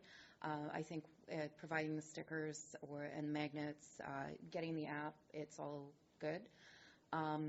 Regarding the opt-out, I'm two minds of it because I know we do have a number of residents in the rural areas that already extensively compost. However, when you're talking about opting out of services, like for example, speaking with a resident earlier this week about how her utility bill, she's figured out that every time she gets garbage picked up, it's like $35 a bag, essentially, or $35 a pickup. So I think we go down a slippery slope when we start offering opt-out. I do think it's maybe something we look at eventually, but maybe not at this first iteration, because and then the other piece, we really need to look at that after-hours drop-off for organics. Director Ties. I thought opting out wasn't part of the discussion at this point in time, but my feedback is from the community has been that there would be a monstrous pushback if we do not have an opt-out option, unless we truly go through a lot of effort to communicate to them why opting out should not be happening, and we need to be very thorough in our communication on that. I see the benefit of not opting out, but I don't think my community does, and I would think that 70% of my community is going to be up in arms about not having the option to opt out because they'll want to, and then once they get educated, they go, oh, well, maybe I shouldn't have opted out or tried to opt out. But we need to preempt this communication in a very thorough way in order to get the community on board. Can I ask you if you are yes to curbside, yes to bins, yes to kitchen catchers or paper bags, or how were you on the rest of it? Yes, and I hear Director Pratt's concern. So I'm yes on all those. As to mandatory kitchen catchers, maybe not, but I think they should be available through some form or another, whether that's through private stores, resale, or through the SCRD office or wherever. But I think the large or the Gibson-sized bin should be good, and I think that would be good to have that at curbside, just so that there's some conformity there. Director Hiltz, how are you doing? I'm doing well, thank you. So yes, yes to curbside. I prefer the 43-liter size bin, which I think is a compromise between the urban and the rural, and might be more of an incentive for people to. The one with the red handle on it is the mid-size one. That's the staff recommendation. It's got wheels. The other one you have to carry. So I'm more in the mid-size range there. Is even though we are a rural area, like Grantham's Landing is more urbanly dense than Gibson's. It's just the way the lots were subdivided. So we have a mix, and I think that one bin will be a balance between what the urban and the rural kind of properties will use. Kitchen catchers, staff recommend no. I agree with that. I got more than enough things in my household to put stuff in. I got lots of them, and there's probably opportunity to recycle some of those things. The app, I think, is critical as the buy-in with, as Director Ties, you got to have the app, which will go in with the communications. In the report, was there anything? And then the other report was weekly, and I'd be in favor of the weekly. And a starter kit, I think those are good recommendations in the conclusion on page 34. I do have another question, which is presumably when we start with the Organics Weekly, we go to bi-weekly for garbage pickup. So what is the financial impact of that? Thank you for the question. The financial implications of that were presented, I think, at one of the earlier committee meetings early this year, and it's already included in our, it's already accounted for in our contract with the garbage collector that that will be allowed for, and the price for that is already included in that contract as well. Yes, I know it was in the contract, but so at the point where they go to biweekly, then our garbage pickup costs drop.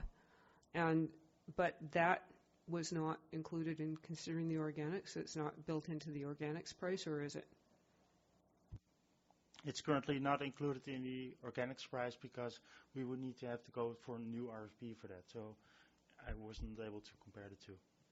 Thank you. All right, I will say that I'm in favor of curbside. I am with, I like the mid-size tote too because of the wheels. I think that would make it easier for some people, and also the latch on there. You should see the ravens and the crows in our neighborhood. They've figured out how to open all the garbage cans. I am fine with not having a kitchen catcher because, as pointed out, there's lots of options. I love the starter kit. I want the paper bags in there. Did I miss anything? Oh, yeah, opt-out. Opt-out is really difficult because I have heard, as Director Tighe said, I've heard from a lot of people in the community who want to be able to opt out. And a lot of them, ironically, are the most enthusiastic recyclers. They're sort of the environmental stars in a lot of ways, but ironically, they're against organics curbside pickup, which makes this a very difficult situation to manage. However, when I look at the costs involved, Town of Gibson's ventured it might have been a half FTE to manage the opt-out program. We've got that many more properties, and I think we would, because we are a rural area, we would be likely to have a higher percentage of people applying to opt-out. So the costs could be very significant. And to apply those costs to the people who are using the program seems fundamentally unfair. So it's really difficult, but you know, we're back to the same argument about how we charge people for services. I don't have children, and I pay school taxes because it has been decided as a matter of public policy that everybody should pay school taxes. And I pay the same for garbage pickup, although I don't use it very often because we don't generate that much garbage. We only put it out every 5 or 6 weeks. But I pay the same as the people across the street who have it picked up every day. So it's difficult. It's never going to be a perfectly equitable world. We can't make it that way. But I think we have to manage the program in the most cost-efficient way that we can and still provide a really good service. So do we hear any motions here? Perhaps Director Hiltz would like to make some motions. A series of motions, perhaps? Certainly. So the first one would that the staff proceed with an RFP for, I think we're going to call it organics. Organics curbside collection, and then... Over to staff for a second.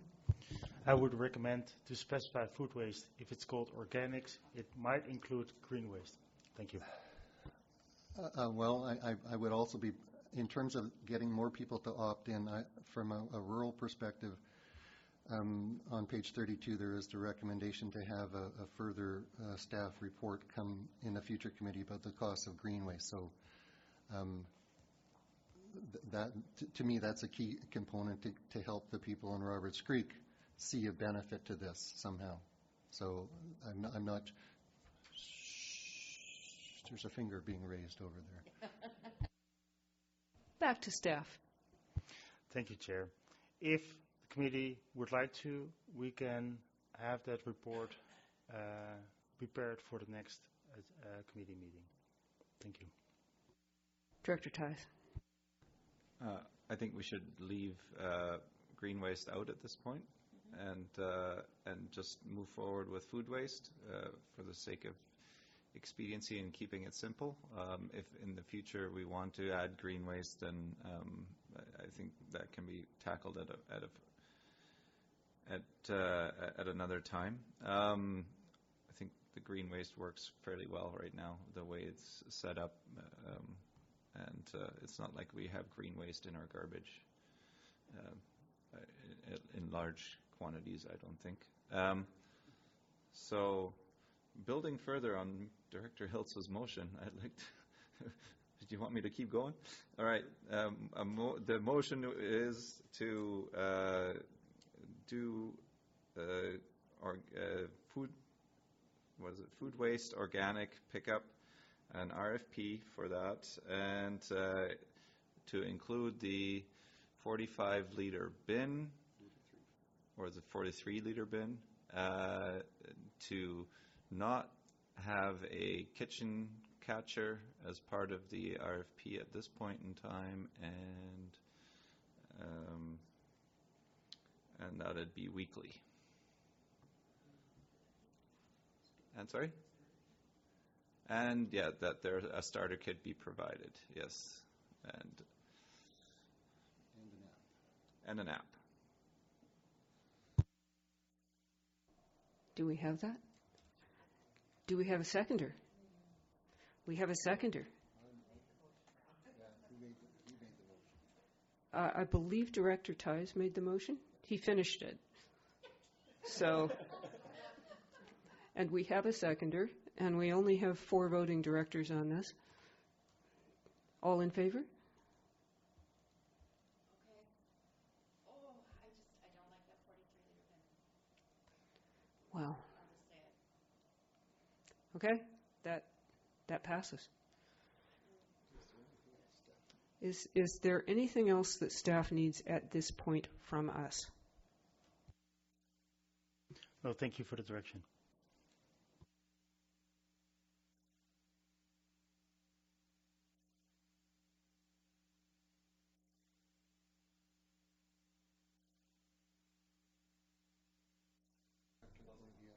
Director Thank you. Seegers. Did staff need direction with regards to the green waste? Would you like a recommendation to bring forward a report? Do the directors want to see that for the next meeting?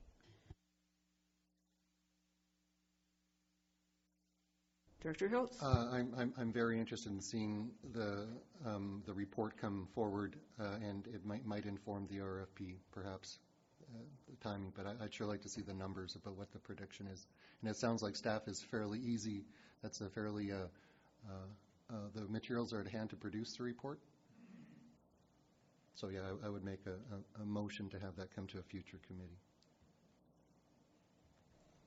I would support that motion if it's not undue work on the part of staff, because it is more information that we're going to be dealing with somewhere down the line. To bring forward a report on green waste pickup. I'd support that as well. Okay, we have a seconder. All in favor? Any opposed? All right, would you like that recorded? Okay. That wasn't, yeah. Okay. Now we will move on to item 7. No, we will move on to item 6, and we will move on to Director Kroll. I'm sorry to bring it up, but just sort of with Director Pratt's concern, particular, and it's just an observation on my part, the smaller bin you can pick up and carry. For people who have long driveways or steep driveways, if they want to get it to the curb, they can always put it, in the back seat of their car and drive it down. The wheeled container is going to be heavier to pick up if you have to put it in your car. And on some of the long driveways, wheels are they're not the greatest wheels. So I think they're just, and in Gibson's, if you do have a situation where you've got extra stuff, you can put your kitchen catcher out beside your green bin and they'll empty both. But folks in the rural areas are sturdier and stronger. Over to Director Ties. Well, the fact that it's got the animal closure is what sold me towards the 43-liter bin. So I don't really care about the wheels, but yeah, the animal safe is a good argument. Okay, folks, let's keep her moving here. It's 11:30. We're only on item 6. So over to you for the Regional Diversion Annual Update. Thank you, Chair McMahon. This report is an annual update on the SRD's regional diversion from 2011 to 2018. Overall, in 2018, there was a slight decrease in total waste disposed and generated. There was also a decrease in per capita disposal to currently 403 kilos, the lowest since 2014. The changes are minor, resulting in the diversion remaining consistent with 2017 and 2016 at 65%. For curbside collection services, there has been a decrease in overall generation, a decrease in per household garbage, and an increase in diversion opportunities with the addition of the Town of Gibson's food waste collection services. The report also includes the top materials disposed for the Seashell landfill and the Pender Harbor transfer station, provides an update on the Seashell landfill capacity as well. Staff will be pleased to answer any questions the committee might have. Thank you. Questions? Director Ties.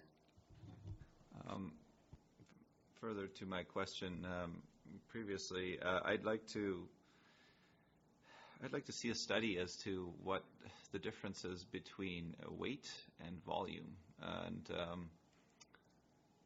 then that we actually get our reports after that study has been done. So I don't know if you collect a sample size and then look at the volume of a certain sample of each type of garbage, and then that way we can roughly extrapolate what the volume differences are. But ultimately our landfill is based on volume, not by weight, and so I'd like to actually have the reports not by tonnage but by volume, and that would make it much more relevant, I find, in when it comes to life expectancy of the landfill, and I think it would be helpful.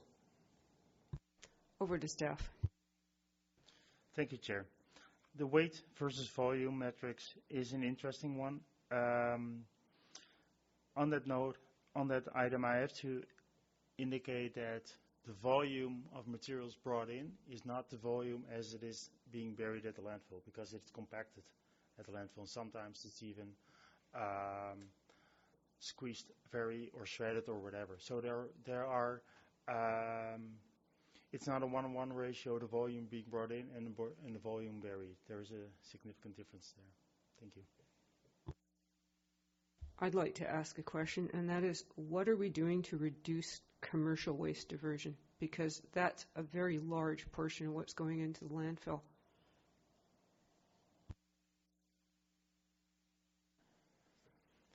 Thank you for the question. Commercial waste is an item in itself where commercial haulers who are doing commercial hauling sometimes bring materials to us and sometimes take materials off coast because they consider that to be cheaper. So it is really something sometimes out of our scope where the material is going. It's more a business decision by the hauler themselves. So there is a variety of that has a big influence of how much of the material is actually going into our landfill.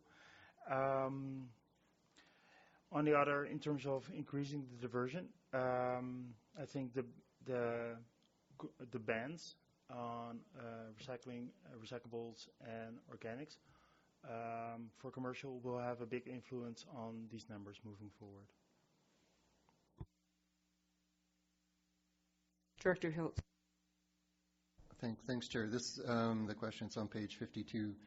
It's about the diversion rate, and the one that's catching my eye is the construction and demolition estimate as per the solid waste management plan, and it's been the same for 7 years, so I'm going like, how is the estimating going for this?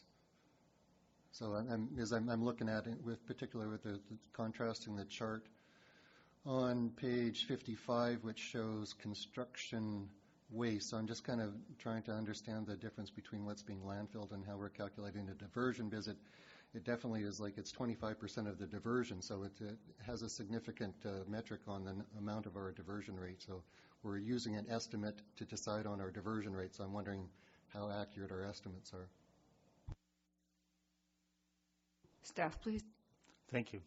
This, there are two components of construction and demolition waste.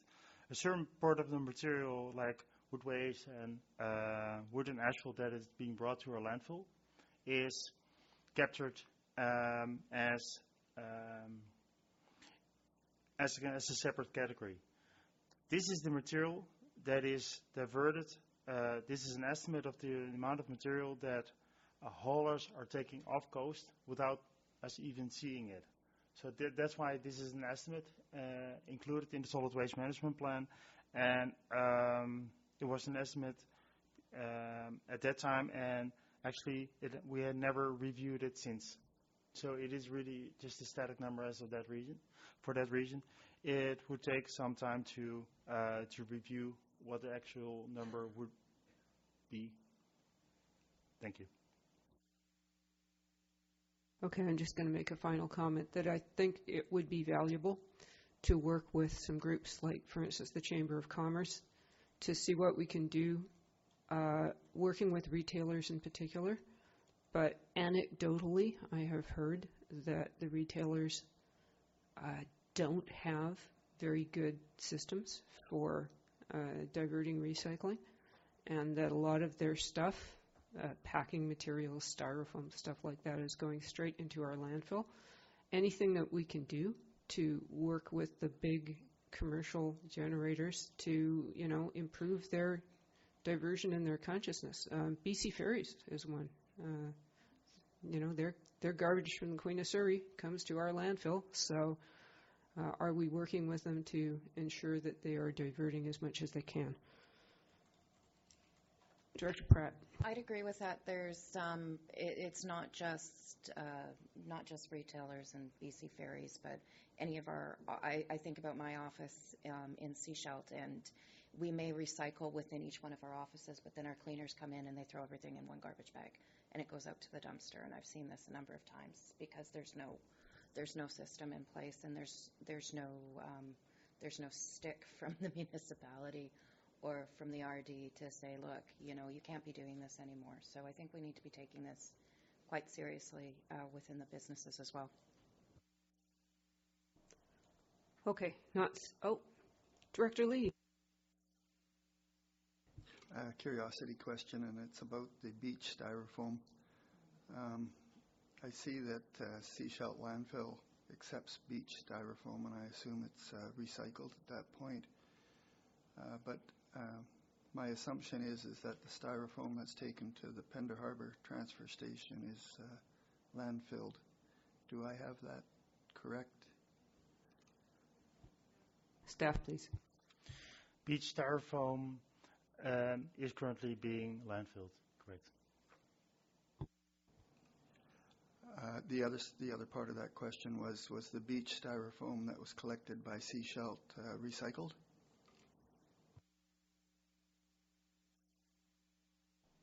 There is currently, thank you for the question, by the way. There's currently no recycle option for beach styrofoam. There is for regular styrofoam, not for beach styrofoam, given its density, that's already way denser than regular styrofoam. So that's why regular styrofoam is part of the Recycle BC program to be dropped off at depots, and then it can be recycled. Beach styrofoam doesn't have that market at the moment for recyclable to be recycled, and that's why it's being landfilled. Thank you. Director Pratt. Didn't Gibson's Recycling have a brick maker for making bricks out of styrofoam for any kind of styrofoam, or? I actually believe they could not deal with ocean styrofoam because it was contaminated, but yeah. We've been looking for options for our beach cleanup in Elphinstone, and it's quite difficult. All right, Director Lee. The reason I asked the question is that there's going to be a lot of docks recycled in Pender Harbor if we continue on the path. Which they're all got styrofoam in them. So, and they sure do take up a lot of airspace that you can't crunch. Anyways, doesn't sound like we have a solution anyways. So. All right, can we go on to item 7, updated landfill lifespan? Thank you, Chair. This will be the first report, I hope of many, that will be introduced by our solid waste operations manager, who we hired early this year. Arun Kumar will take this one.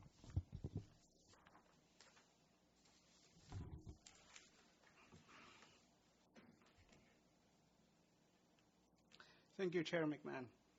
The purpose of this report is to provide an update of the landfill life and explore options to extend the remaining landfill.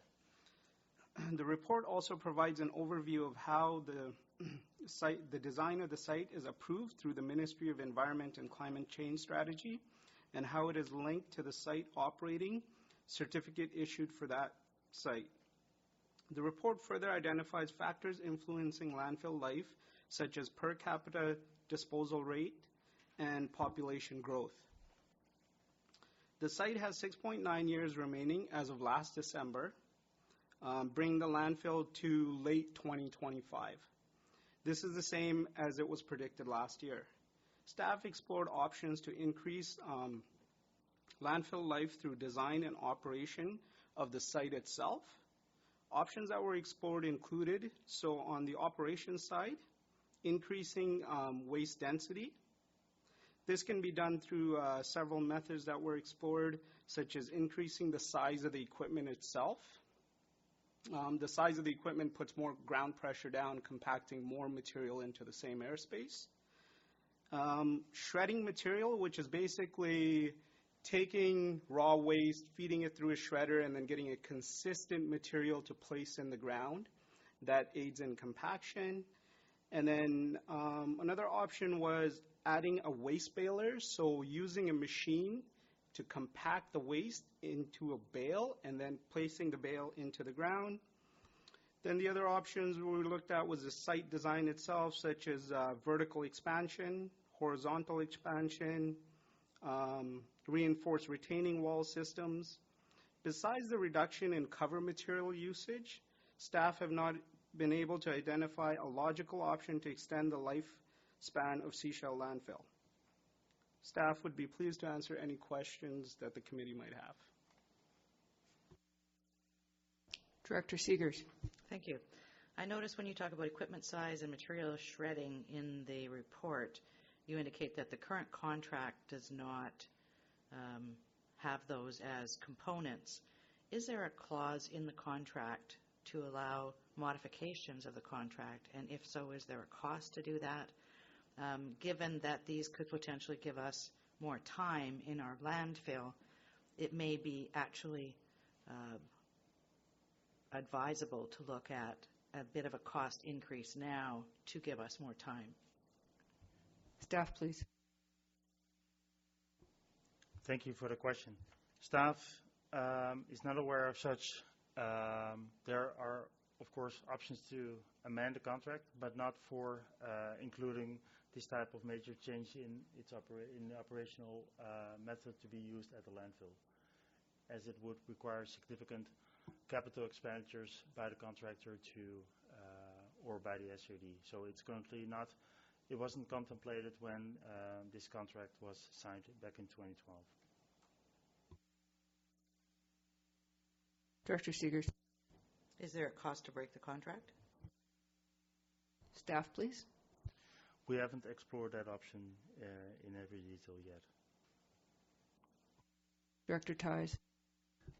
I had a similar question, and I think it would behoove us to renegotiate the contracts. I really like the waste baler option because it is a long-term solution. Because even if we end up shipping it off coast, baling it first will reduce our costs. I'm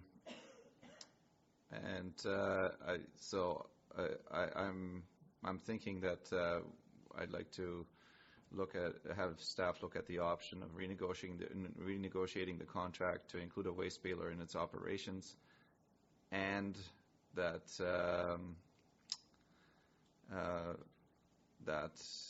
we what was the other thing I was thinking of now? I'll get back to you on that. But yeah, waste baler and renegotiate the contract. It also, my argument for renegotiating is that they'll probably keep their jobs for longer, because the longer that landfill operates and we don't have to ship it off coast, the longer that contract can be extended. So I think there's a motivation on their side too. All right, procedurally, was that a motion? I'll make that a motion. That's a motion. Do we have a seconder for that motion? We have discussion from Director Seeger. Would you be open to having them also look at the shredder option, given, and come back with both? And if so, if you'll put that in, I'll second that piece. We need to know exactly what the motion is here. Can we restate the motion, please? Okay, put your piece together. For the record, briefly. All right. The motion is that staff examine the renegotiation of the contract with the contractor to add either a shredder or a waste baler and come back to the board with a report. Director Lee. Yes, thank you, Chair. I have a few questions before I'd be prepared to vote on that. The first one was I'm curious about the compaction. I believe a big machine would compact it quite a bit. I believe our current machine's compacting it quite a bit. So is the 30 to 60% for a waste baler after it's been run over? In other words, if you'd run over it and then you threw it in a baler, would you get a 30 to 60% increase in density? Staff, please. Thank you for your question. So the waste baler, you would bale the material first and place it in. So it's kind of like a lock block system. The baled waste comes out in blocks. You use an excavator and you place it in. You wouldn't run over the material first. The 30 to 60% gain is most likely not after you've compacted it. So that would be compared to free waste, like waste just out in the open. Yes. I was aware of both of those, hence my first question. Maybe it's already 60% compacted because we had a heavier machine. That was why I put the question the way I did. I had been talking to the contractor at the Penderfill and asking him why we didn't have a baler there. And the indication was that by the time they hit her with the machine and compacted her down, she was pretty significantly compacted. So hence my curiosity question about a big machine. Maybe it's as good as a baler. Staff, please. Thank you for your question. So the baler will compact in addition to any machine physically compacting. There will be a gain. Now, what that gain is, there's too many variables to know that gain. Now, going to a bigger machine doesn't actually necessarily mean an increase in compaction. What it equates to is an increase in the volume of material it can compact. So the bigger machines have bigger surface area. The ground pressure may or may not be the same, but it can handle a larger volume of material. That's why with bigger landfills, you see bigger equipment doing the compacting, but it doesn't necessarily mean they're achieving a higher level of compaction. Follow up.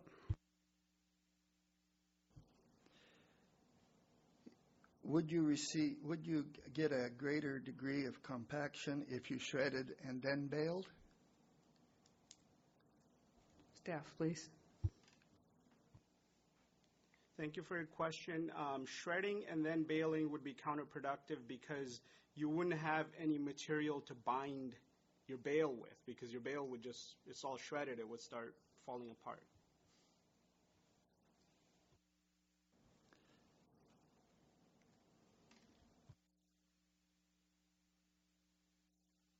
We'll go to Director Tice. Yeah, so I thank Director Lee for his question, because I thought this was a 33 to 60% increase over something that's already compacted by a machine. So, that begs the question whether it's worth it to actually get a baler. But, and I'm wondering if there's any kind of research out there that would that we could look into as to what the difference might be, so that it's actually worth our while. Staff, please. If the committee would like to, staff could explore both options further in terms of feasibility and financial implications for on the implementation of the both options, one of the both options, as well as the financial implications regarding the contract. Director Lee. Also, I was curious about the cost benefits of further compaction, because each cubic meter must have a cost. So does the compaction make a business sense compared to the space we're saving? That's where I was coming from on the cost aspect of it. Staff, please. Thank you, Chair. We, at a really high level, based on the information we have now, we did some data analysis, so we confirmed that both options would give us additional life for landfill. Landfill life, that's the word I was looking for. And it varies 7 months to a year. That's the order of magnitude we would be looking at. But we would have to confirm that with more detailed analysis of actual compaction levels and experiences from other places where they are using that similar methodology like that. Thank you. Director Kroll.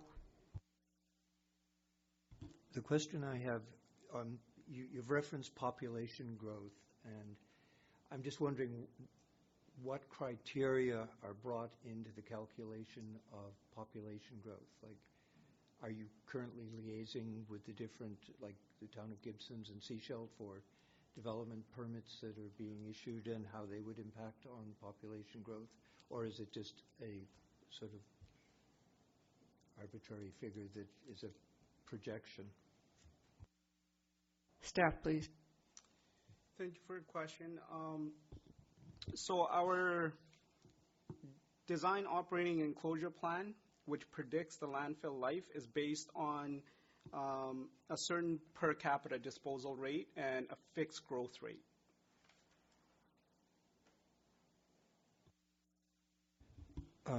When you say fixed growth rate, so if the district of Sechelt were to issue a development permit for 1,200 homes, is that factored into your projections for the life expectancy of the landfill? Staff, please. So thank you. Thank you for the question. The answer is no. We're using StatCan prediction. So it's way at a higher level than on the individual growth and development applications. Thank you.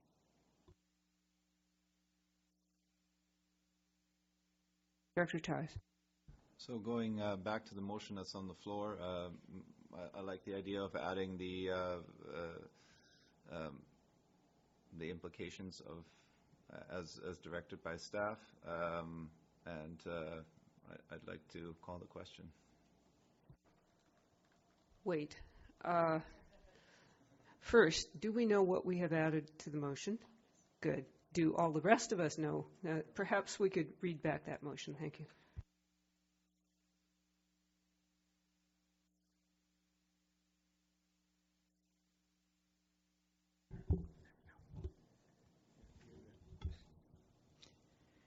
That staff examine renegotiation of the contract with the landfill contractor to add either a shredder or waste baler and bring back to committee with a report with the feasibility and financial implications for both options.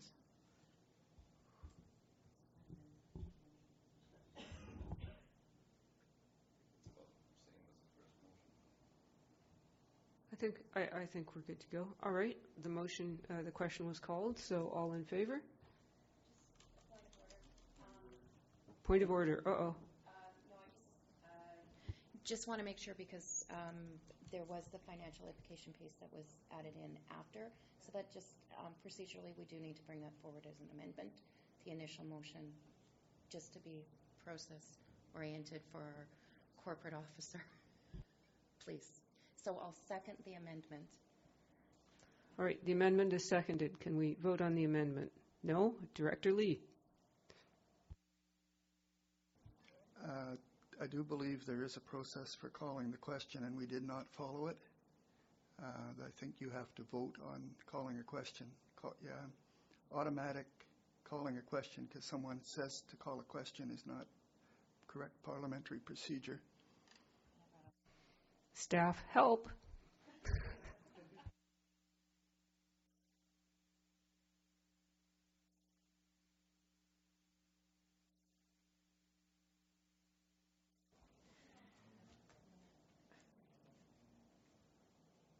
Good questions. Thank you. The question was called as was read out, and I have to tell you that I'm not entirely sure at what point the changes were made. Under normal circumstances, yes, an amendment moved and seconded. So, I mean, given that we're at committee, perhaps we could just go through the process of taking care of the amendment and moving forward with the motion as amended and just expediting business in that way. Thank you very much. All right. Can we have a vote on the amendment to the motion? All in favor? Good. Now, can we go to the motion as amended? All in favor? Good. None opposed? Excellent. We got through that. I had a comment, but my brain is full. Yes, my comment, which I was going to make, was that if we do all of these things, if we do the organics diversion, if we do additional compaction, if we work with commercial entities to reduce waste, then all of those together might buy us a significant amount of time. At least that would be the hope. Staff, please. Thank you. I didn't brought it up when we discussed the matter, but SRD only implementing a food waste collection services at the GURB would extend the life of the landfill with about 6 to 8 months. If District of Sechelt would do the same, we would far exceed a year. So that's about the order of magnitude we're looking at. Thank you. So I'm going to intersperse that and say we're on it. Director Kroll. The only reason I brought up the components of population growth is we're working, if the community is growing at the speed it is growing, the figures that we're dealing with and projected figures are skewed because they might not be totally including the more rapid expansion of population. So saying we have 7 years and all of a sudden the population figures aren't realistic, we may be down to 4. And that was my concern. I think we should broaden the scope of the data that's being incorporated population growth-wise to be a little more realistic with what we're dealing with. I think all the initiatives that are being made for compaction and shredding and whatever we can do to maximize the life of the landfill makes sense, but we still have to be dealing with realistic figures with respect to population growth. Director Pratt? I think the diversion rate is staying steady, and it's alarming to me that from 2011 to 2018, we're wasting more and more and more, and we're throwing more out into the landfill. So we've with the rejuvenation of the solid waste management plan and the monitoring committee, I'm hoping that we can find some ways of reversing this trend, because we've been going up every year. And just on page 53, the top of the page there. And we went down slightly between 2017 and 2018 with waste, but we're generating more and more waste. And we can't continue to do this. And I mean, some of these initiatives are going to help with the organics or with the residential food waste diversion, but we need to find more ways to get more buy-in with the community. I think if we have to have a few houses demolished, which is we see a possibility within a certain neighborhood, that's going to take at least a full year off of our landfill right there.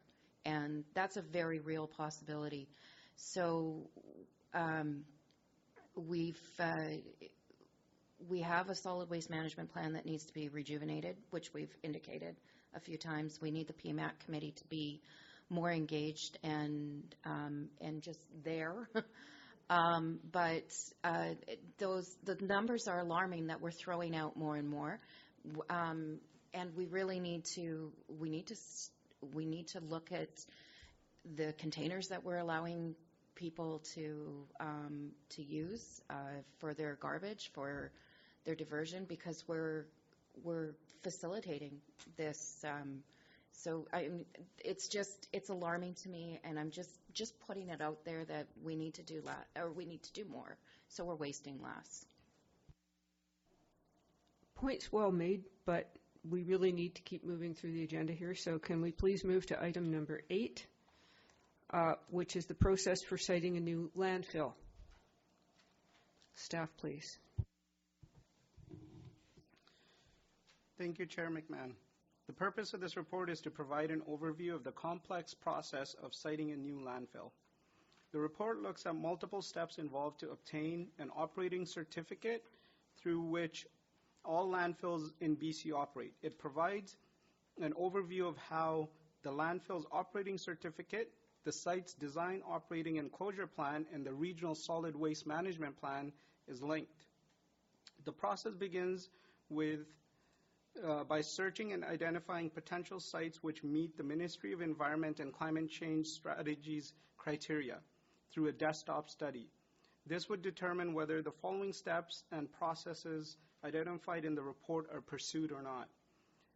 This would be part of an options analysis which includes siting a new landfill, exporting waste, and waste-to-energy options. It is worth noting that our current landfill was not required to follow this siting process as it is grandfathered in. Staff recommend that a budget proposal for the feasibility and options of various waste disposal be considered as part of a 2020 budget process. Staff would be pleased to answer any questions that the committee has. Okay, I would like to entertain a motion, somebody to move the staff recommendation so that we can get the discussion on the floor here. Is that a motion? Seconder? Thank you very much. Who would like to discuss this? Director Lee.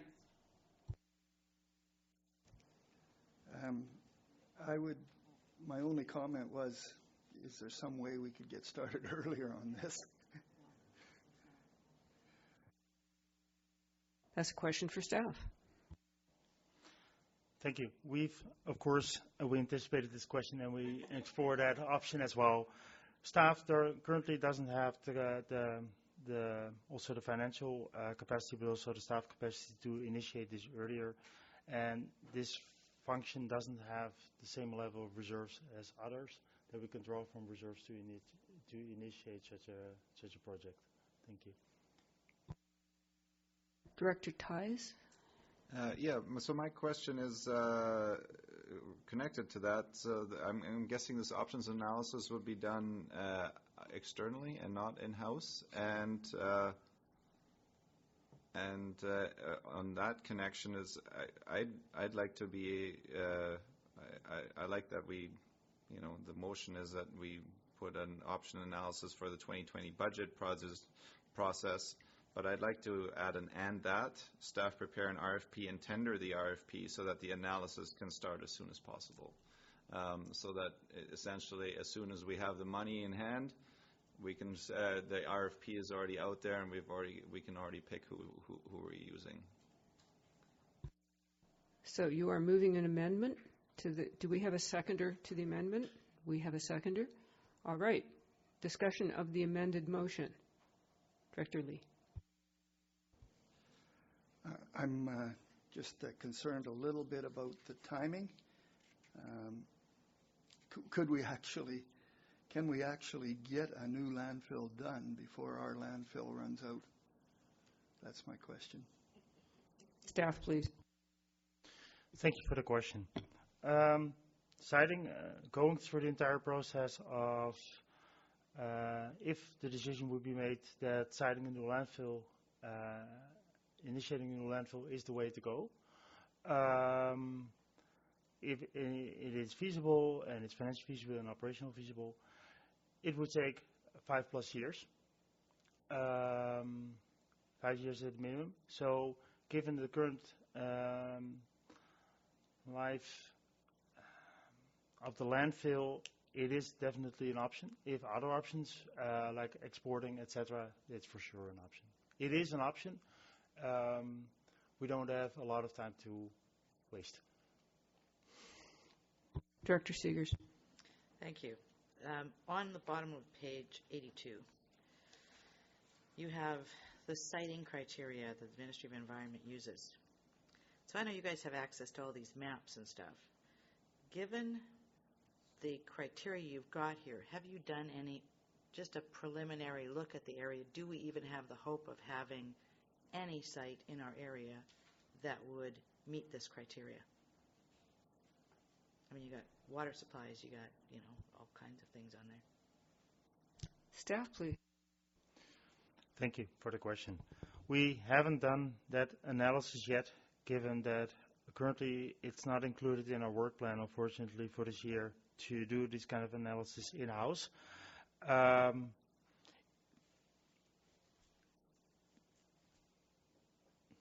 It will be dropping other work to get this done. That's what it would require. Thank you.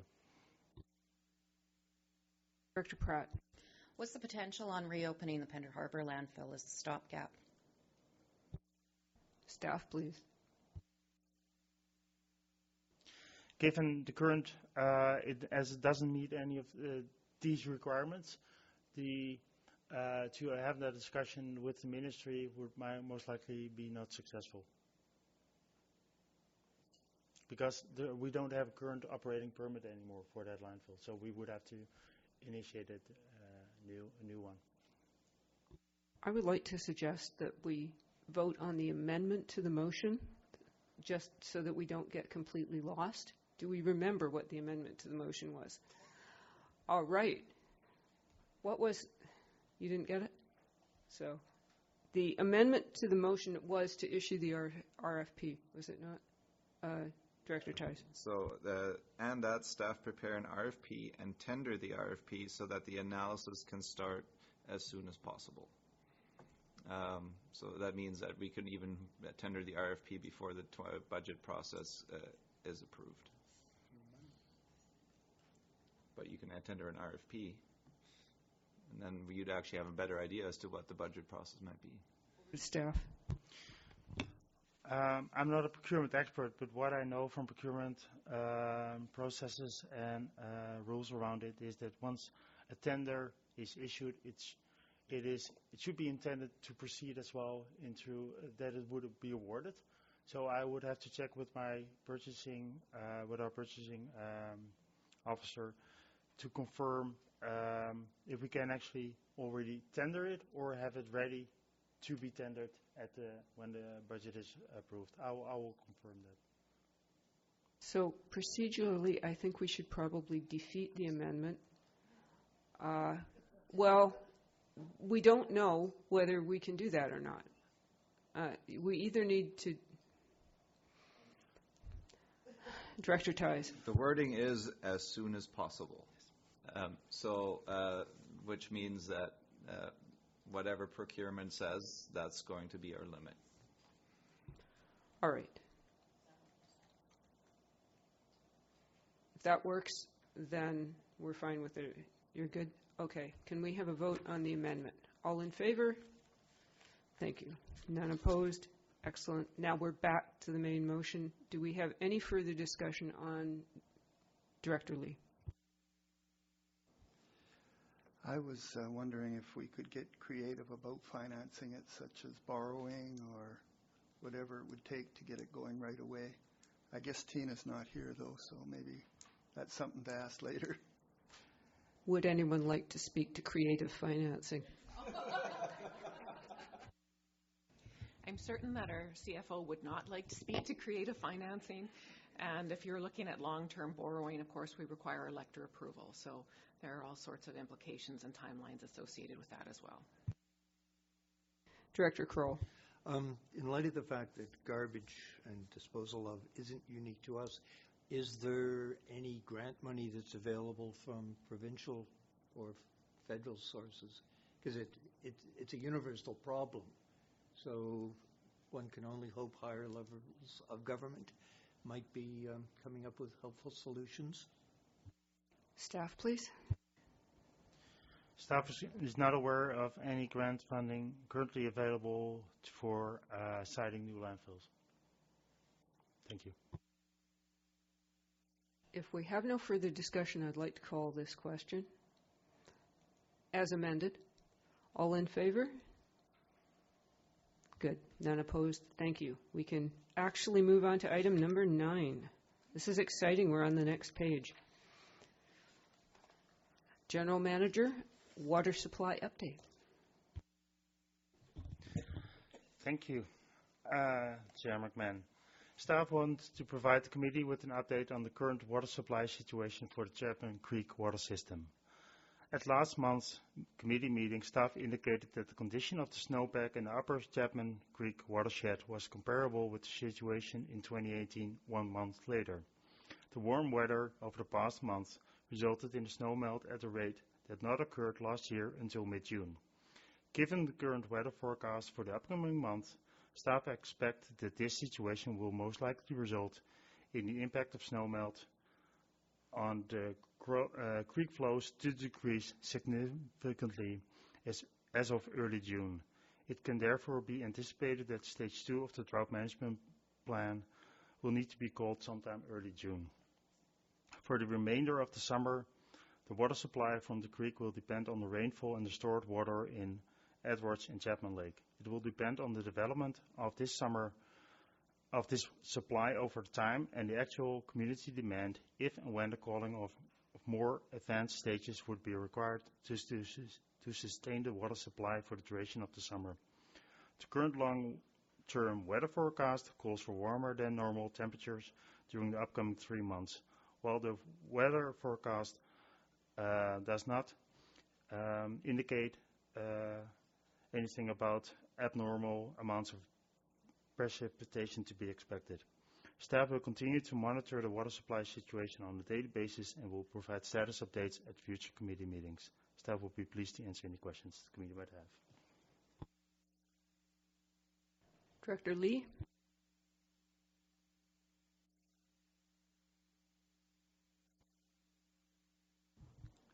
I'm sorry, I just answered my own question. The earliest we have is May the 29th for stage 2, so this is a little bit later than the earliest ever, so a couple weeks. Director Seegers? Thank you. So we've had a little bit of precipitation in the last few days. I know it's not a lot, but the question the community is asking is, when we have precipitation, is there any way to communicate via our website or something the impact of the precipitation on water levels in Chapman? And I mean, I know at this point we're still at a place where water's overflowing the weir, so it wouldn't have an impact now, but you know, given sometimes it rains down here, it may not even rain up there, and vice versa. So because everybody's really focused on water this year, they're wanting to know as much information as possible. Is it possible to gather that? Do we have that? And if so, can we communicate it? Staff, please. Thank you for the question. We're aware of the appetite in the community for increased communication, and we're looking at ways to advance that in terms of status updates. If it would rain during the summer when the weir is not overflowing anymore in the upper watershed, rain does not automatically result in increased water levels. A lot of that rain, especially the first several days, will be absorbed by the soil and not released into the lake level. So last year was a good example. Early September, we had 2 days of rain, no change in water levels of the lake. Fourth day of rain, a couple of days in between. Fourth day, fifth day, there it went. So there is no direct relation. And yes, we will be looking at ways how we can advance our communication on our water supply situation to the community. We won't be able to do it real time, but we are looking for ways how we can improve that. Thank you. Director Theis. On page 87, as one of the key considerations, it says exact seasonal population and tourism figures are unknown but are a factor requiring further analysis. So on that note, I'm wondering whether we can use water meter data that we have for all the rural areas to actually at least get a grasp on seasonally occupied homes, because you can look at the discrepancy between winter and summer, and then actually get a good estimate as to what that impact might be by just using water meter data. And I think that would make a big difference as to how we actually call our drought management stages, because if everybody's not watering their lawn at all, but we've got twice the population in the summertime using twice the amount of water, then we're putting our effort in the wrong basket. Staff, please. Staff are using actual demand, total demand data, the amount of water treated at the treatment plant. That's what we're using as a measure for how much demand is actually out there currently in the community. And that is the combination of outdoor use, indoor use, permanent residents, seasonal residents, everything. So that's what we're using to call stages. And we've looked at the data from last year, and for example, a long weekend doesn't mean higher a spike in demand. It totally depends on the weather during that weekend, if there is actually that spike or not. Director Lee. I was just following up on our potential communications.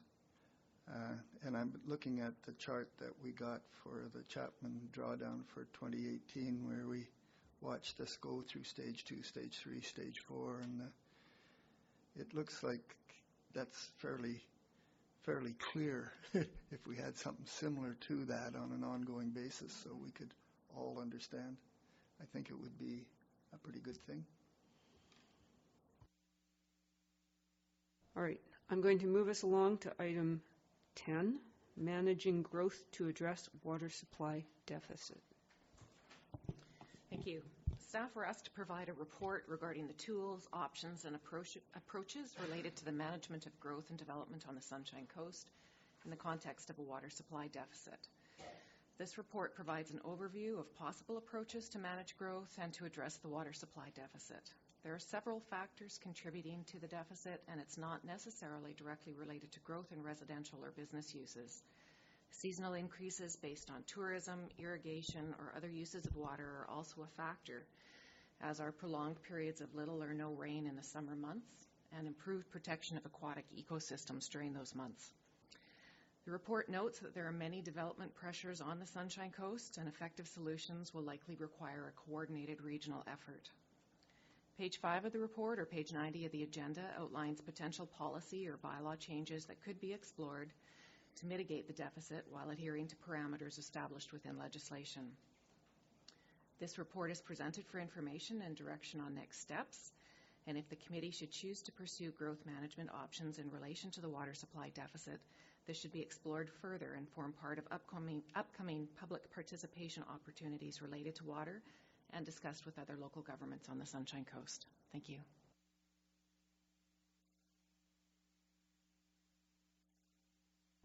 Director Lee. I did my homework, you know.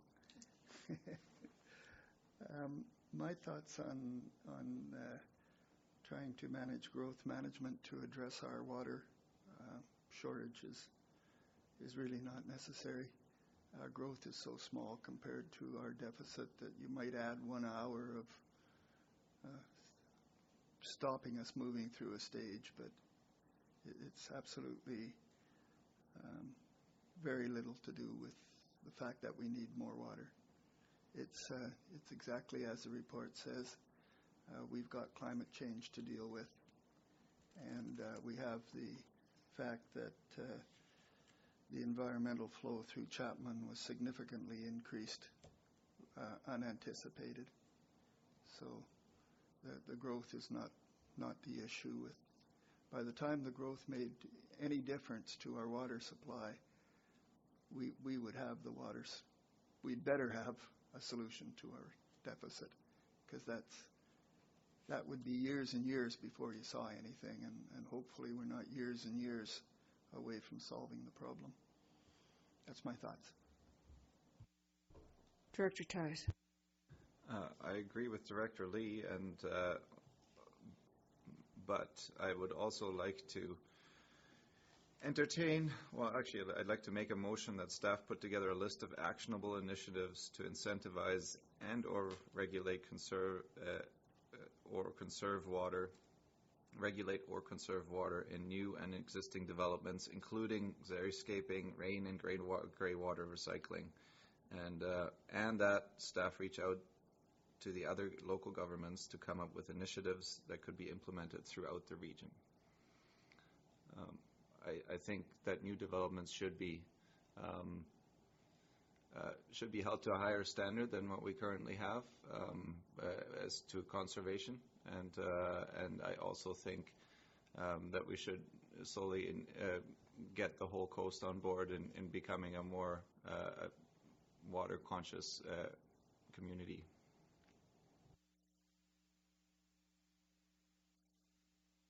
Yeah, could you repeat that one more time for? Yeah, I can also email it to you if you want. Yeah. How's that best done? Okay, I'll read it again. So the motion is that staff put together a list of actionable initiatives to incentivize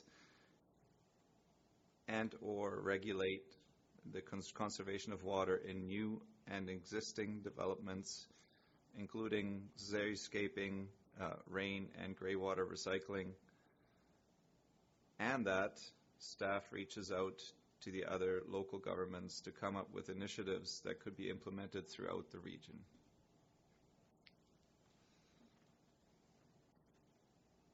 That motion is seconded. Do we have any discussion? Director Lee, and then Director Hiltz. I think it's a good idea to investigate it. I'm having trouble understanding the concept of wasted water and the benefits of going through that cost to the end users. We have a lot of water falling on our heads here, and it's running through to the ocean. I'm not sure showering every day or flushing the toilet after every use is a waste of water. And if you're going to hit something like a 30% saving, that's the kind of thing you're going to have to do it.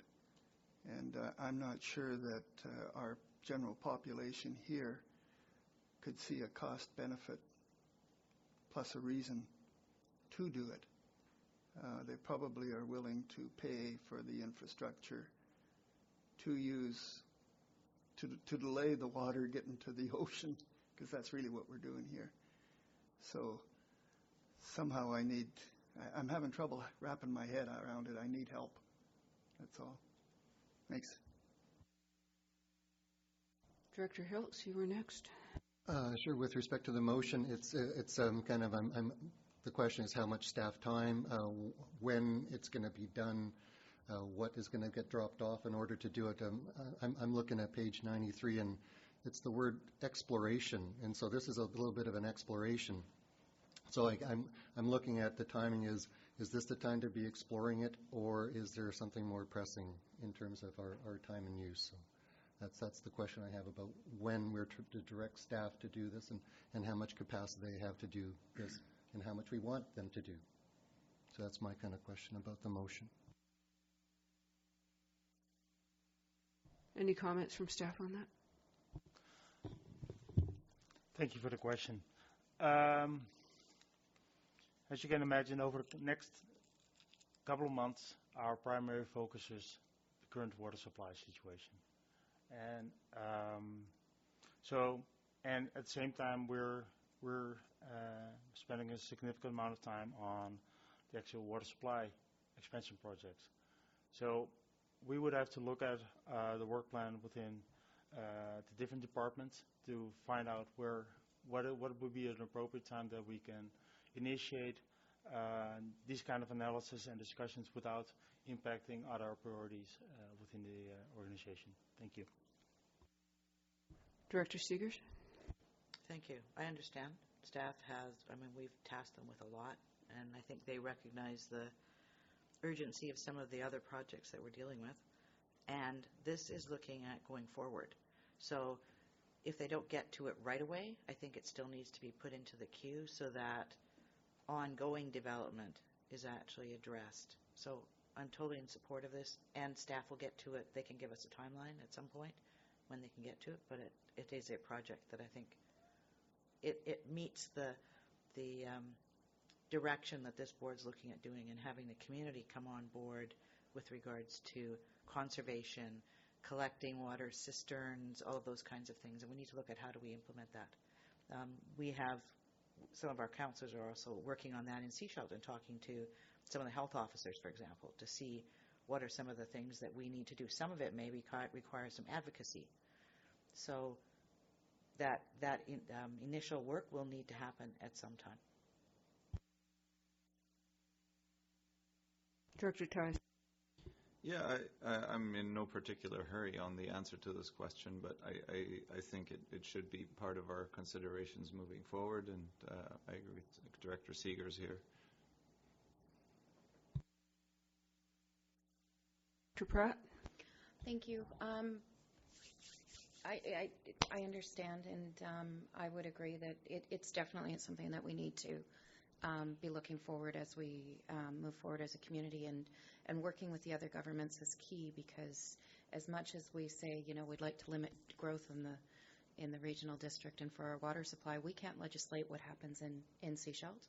We can't legislate what happens in Gibsons with water permitting, and while part of Gibson still remains on the Chapman system, we can't tell them what they can and cannot approve, but we need to build on that relationship and encourage them to encourage their planners to and their staff to put that message forward that xeriscaping and low water usage within new developments is preferred.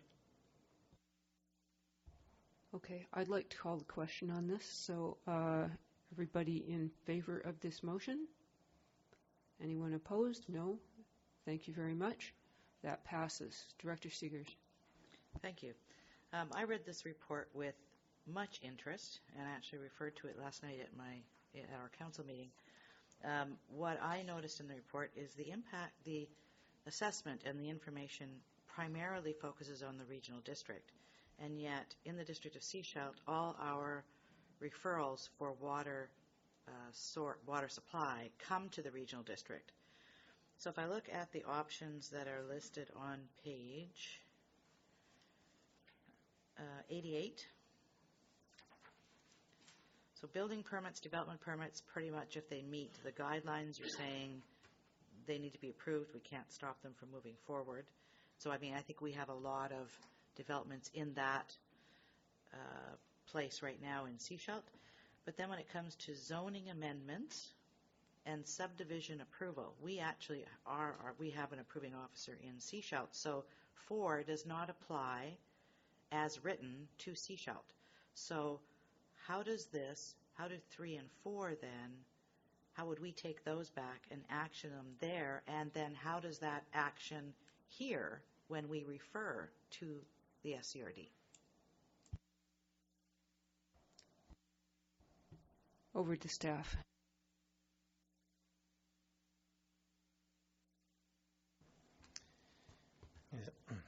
Thank you, Chair McMahon. I'll take the opportunity to answer this question, and thank you, Director Seegers.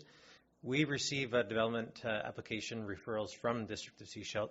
That's correct. Development permits, rezonings, subdivisions, and official community plan amendments. And our practice has been applications that do in fact meet the zoning and as a subdivision pursuant to the zoning or development permit are reviewed at a technical level. Comments pertain to water connection requirements, meters, etc. We do have standard wording about water conservation and so forth. Pursuant to the Local Government Act, when there's an amendment to an OCP or the creation of an OCP, municipalities are in fact consulting with the board as opposed to at a technical level.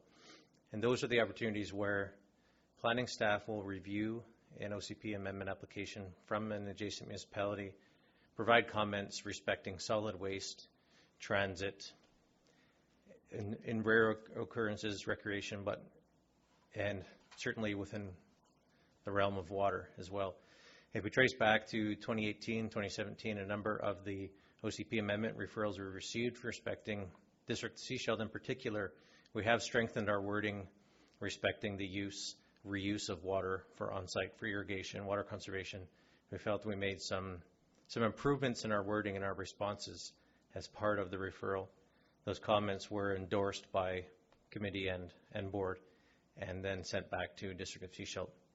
But pursuant to the original question, we have not taken the additional stance of asking the approving officer to not approve a subdivision due to there are a number of statements within the Land Title Act which indicate how an approving officer cannot approve a subdivision, and one of them would be due to excessive cost borne to the municipality, or inference in this case, the regional district, that it would be an excessive cost to our water system to approve a subdivision.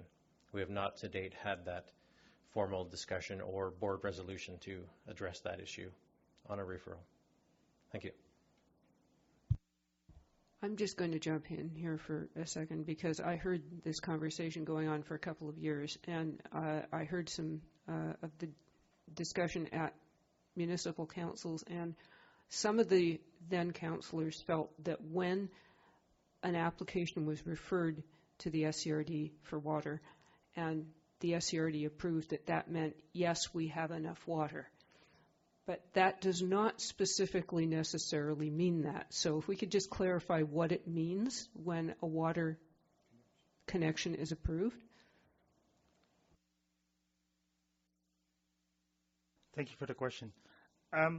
When a water connection is approved, it indicates that on the technical level, it meets the requirement, our technical standards, and it's one of those requirements is that every parcel will only have one service connection, not multiple. So it's about pipe size. It's about where is the meter located, how is it tied into the system, what are the flows, what is the impact on fire flows of adding service connections.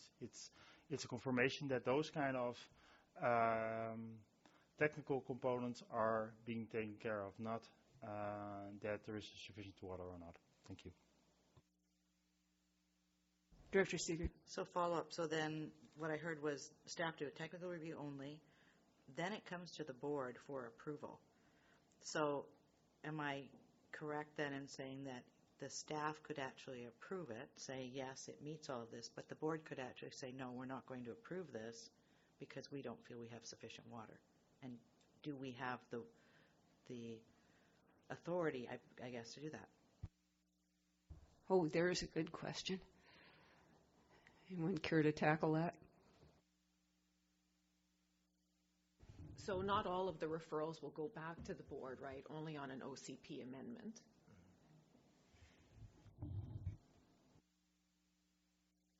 Director Hills. I'm going to keep following up on the theme of, and I think what we're talking about is there a level of service in terms of the volume that goes through the pipes that we connect? And the regional district provides water for most of the year, but there is no service level that says you will receive water every 365 days, 24 hours a day. As BC Hydro does not give that, TELUS doesn't give that, Ministry of Highways doesn't give that, garbage doesn't give that. We do not give a service level for the volume. It's strictly about can physically the connections be made. So is there any service level with respect to water? Staff, please. Thank you. No. Thank you for the question. The answer is no. There is currently no service level. The framework of the water sourcing policy currently has a water supply objective, but it's not service level as service levels are often defined. Thank you. Oops. Pushing a whole bunch of buttons.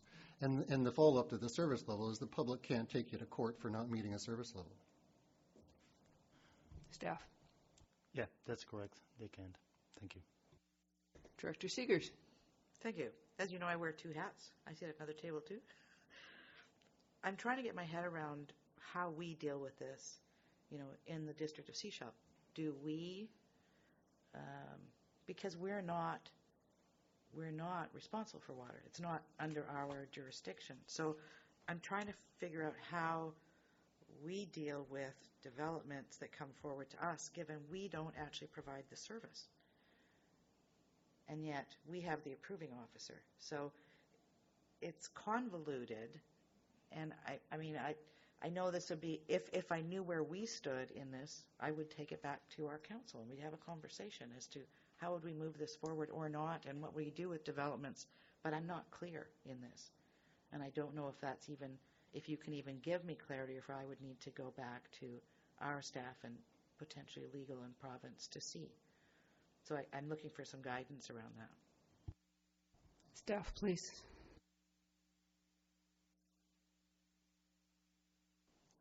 I think what on page 91 of the report, there are several questions that staff developed, which could be part of a discussion on where do we want to go next. And for us to, at staff level, to confirm what the options are in terms of clarifying our position, staff would need to receive some guidance or some direction on some of these questions before we can move forward. Thank you. Director Lee. What page was that mentioned? 91. Thank you. I can pretty much guarantee that we're not going to arrive at that direction today. But we do need to bring this discussion back, I think, to a future agenda, because this is very important. and perhaps the Seashelt could, in the meantime, have the discussion too, and generate any questions that you need to bring to the table. So perhaps I would suggest that we move this forward as an agenda item on the next Infrastructure Services Committee agenda for follow-up. Do we need a motion? Director Pratt? That we bring this discussion back to the June Infrastructure Committee for further discussion. And that's seconded? All in favor? Or, yeah, all right. We're still on the report. I just wanted to make some comments of my own here, that staff identified 4 key drivers of summer water usage, which were tourists and seasonal residents, gardens and ornamental lawns, leaks on private property, and potable water used for applications where alternatives may be available. And I would possibly add number 5 is, 87? Actually, I won't add 5. My question was, knowing that these are 4 existing issues, what are we doing to address each of these issues? For instance, for number 1, are we working with Sunshine Coast Tourism and all of the accommodation providers and the hospitality industry to get them to conserve water?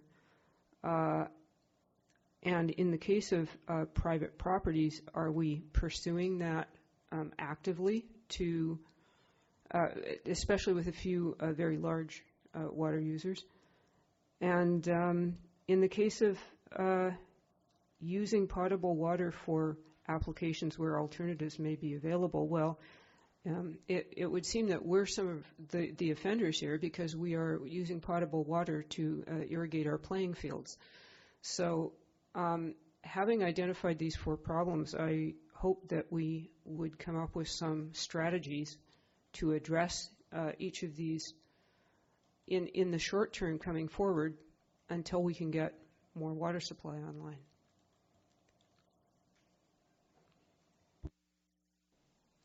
Thank you, Chair McMahon. I'm wondering what the level of detail is. I can speak to all 4 at a high level, but I can also provide more information. And some of the information is already included in the previous report, but I will give a summary at a high level. Yes, we're working with BC Ferries and Sunshine Coast Tourism this summer to advertisement on the ferries, and that's to get the word out to tourists and seasonal residents. But also we're working with Sunshine Coast Tourism to see if we can connect with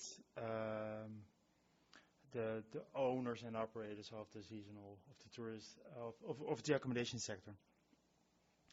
On the second item, water use for residential irrigation, that's primarily the implementation of a drought management plan. Third item is leaks, private properties. Yes, it's an ongoing work we do, which peaks in the summer. So that's an ongoing work, and we continue to have the benefit there of the meters that are installed, and some of the results are also included in the next report on the agenda. And sports fields, from an SJD perspective, we're currently exploring opportunities to use well water instead of our own chlorinated water. That's great. And I guess I'll have a follow-up question. What can the directors do to help?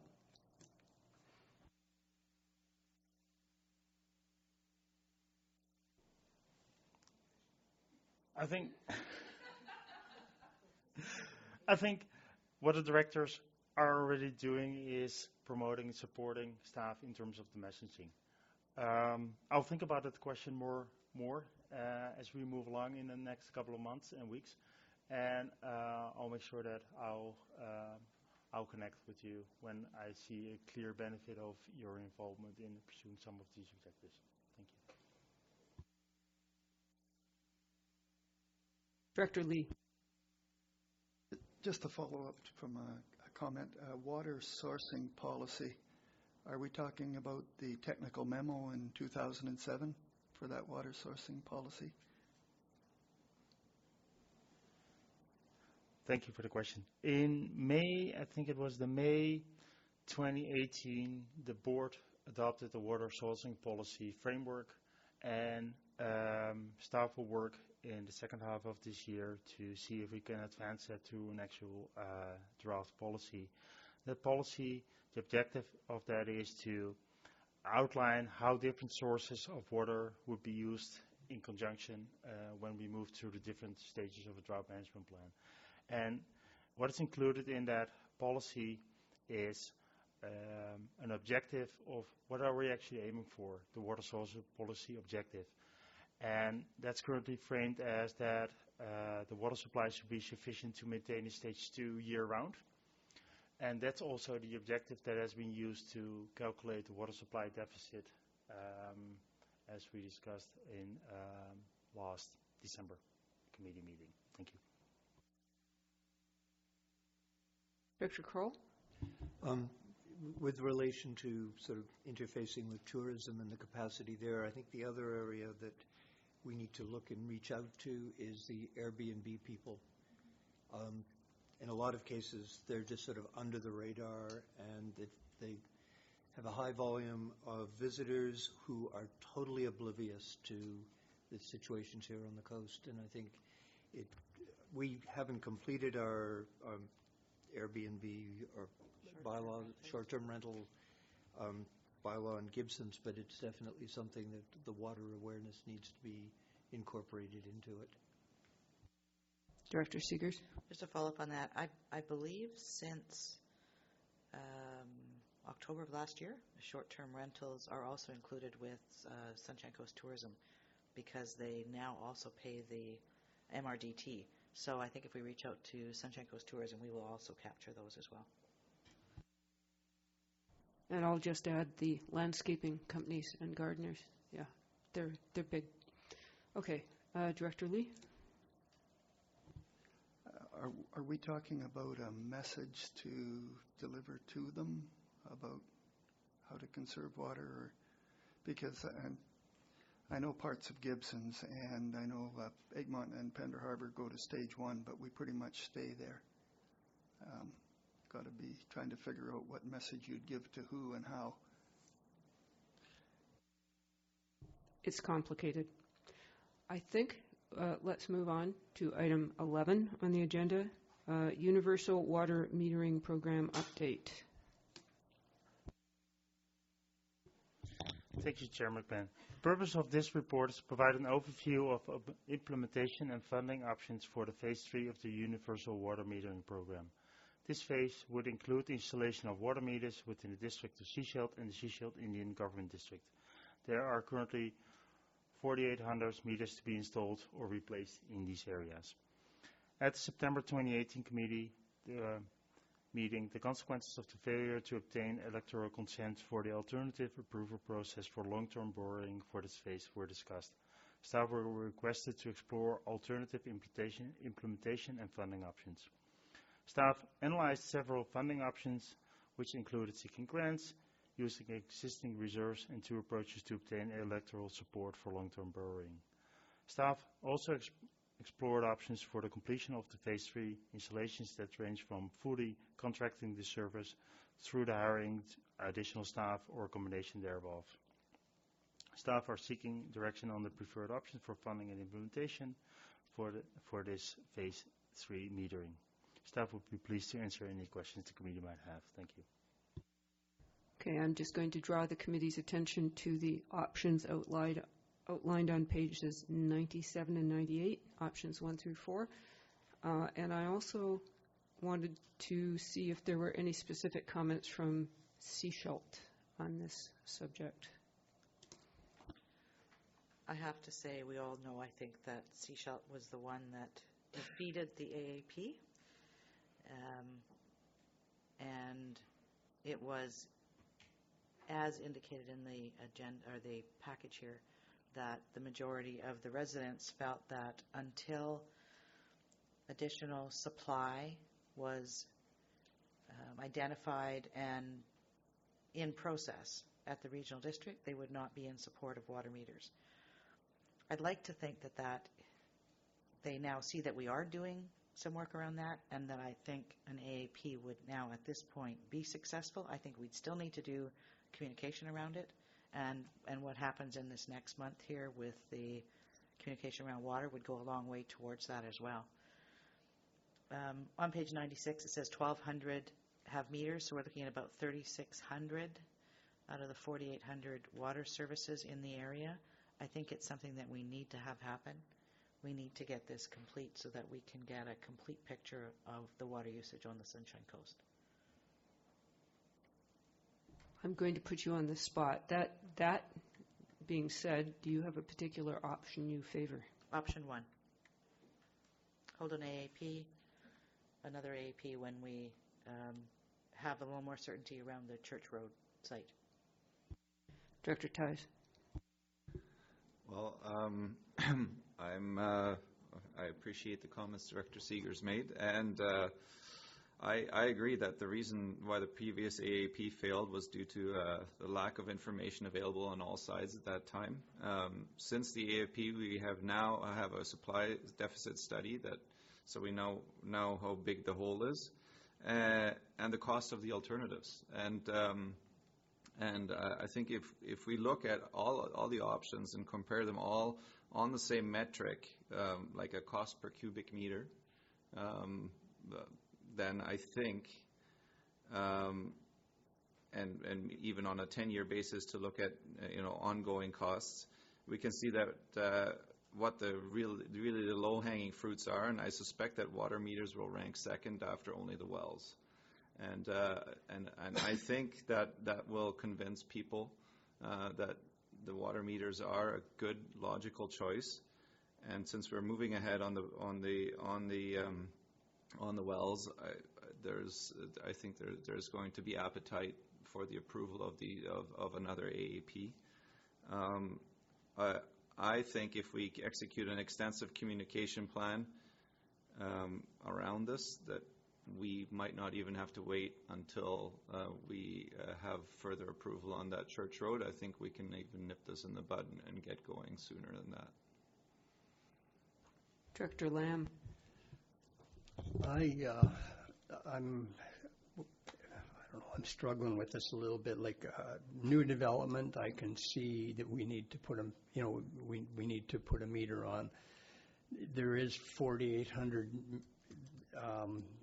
water meter or potential places to put water meters, but I'm just wondering if we could do more of a bulk area where you could put a meter on a block, and then if there's no leakage in that block, then you can leave that alone, and break it down into specific areas, and then when you find that leak or leaks or whatever, and it might be the fact that every time if you took a block or a specific piece of infrastructure and had a meter on that area, and maybe everyone would have a leak in it. I have no idea, but I guess one of those things, I just look at meters and I'm going, it's more infrastructure, more you put a meter on and you're going to have to replace it, and it's, I realize that we have to do it, and then and possibly, like in my situation, we're putting new infrastructure in. We're gonna build a new house, hopefully, and we'll put a meter on. But to turn around and put 4,800 meters on when maybe we don't have to do that, and it's a huge cost, but and I understand. the ramifications of not doing it, but I'm wondering if there's a way that we could do it differently. Sorry. I think I'll ask staff if there is a way to do it with fewer meters. Thank you, Chair, for the question. Thank you, Director, for the question. The meters are water main infrastructure is placed such that there is often loops in the system. Water is provided to a certain area from different angles. So that's done to create redundancy if there's a water main break or a shut-off or repairs done so that a community always gets water from the other angle as well. However, that prevents us from cutting it up in pieces so that we can put meters on every and measure the water within a certain area. It will also allow that option, if feasible, would also not allow for actual determination of high users versus low users, and so the conservation benefits of having meters on every resident would not be achieved by having block meters. Thank you. Okay, Director Kroll. I think the big thing with meters, aside from the fact that during the installation process leaks are discovered, but the big thing is awareness. Like Gibson's went from a per capita water usage of somewhere around 700 liters per day down to under 300. And it's user paid. So, as a taxpayer, do I want to be paying for the family of 10 next door with showers running, dishwashers running, laundry running, versus a household of 2 people and be paying the same water rate?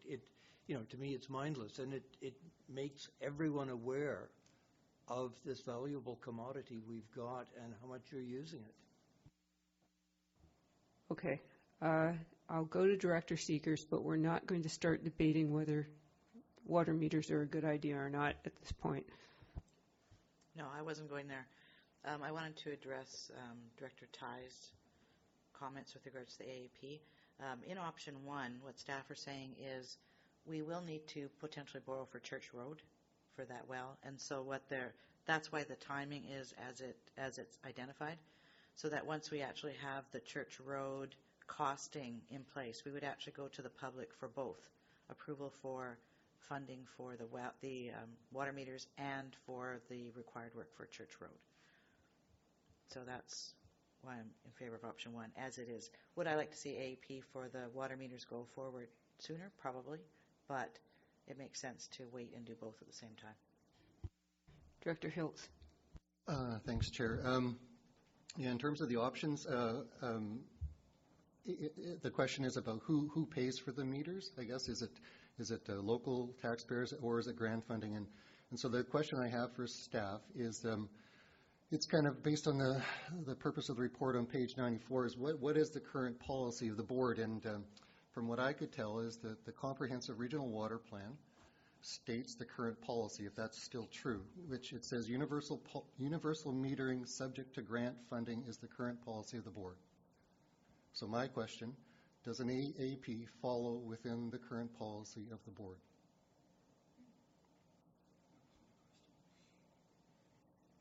Staff, please. Thank you, Chair. So identified in the Comprehensive Regional Water Plan are how various projects were going to be funded. So the water meters were always anticipated in the plan to be funded through debt. So that I think we always anticipated. For the phase 2, we were successful in receiving a grant for that particular project. So we were successful in deferring that particular borrowing.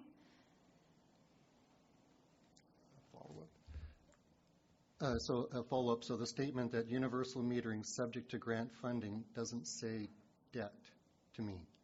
So that's what I'm trying to understand. The page 5-8 in the Comprehensive Regional Water Plan says subject to grant funding, universal metering. And so this is called the Universal Metering Program.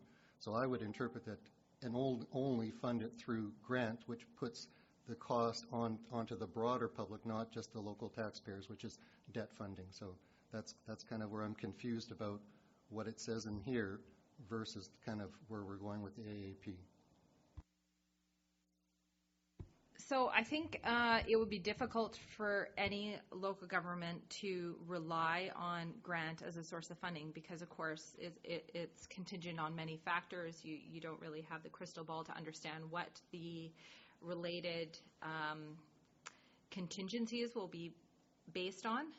One of the comments in here says that a lot of the grants that we're seeing now is if you don't have your meters or your demand management in place, future infrastructure projects may not be as strong as an applicant. So staff have included that as a consideration. I don't think you'd find any policy document that would make a policy statement regarding relying on grant as a source of funding. We're just simply putting as an option. I'm just going to ask a question. I guess it's around the urgency of the situation, that it would be really bad if, for instance, we had a grant application for Church Road that was turned down because we didn't have water meters in Sechelt. So I guess my question is, how urgent is it to get those water meters in order to secure the water supply that we need?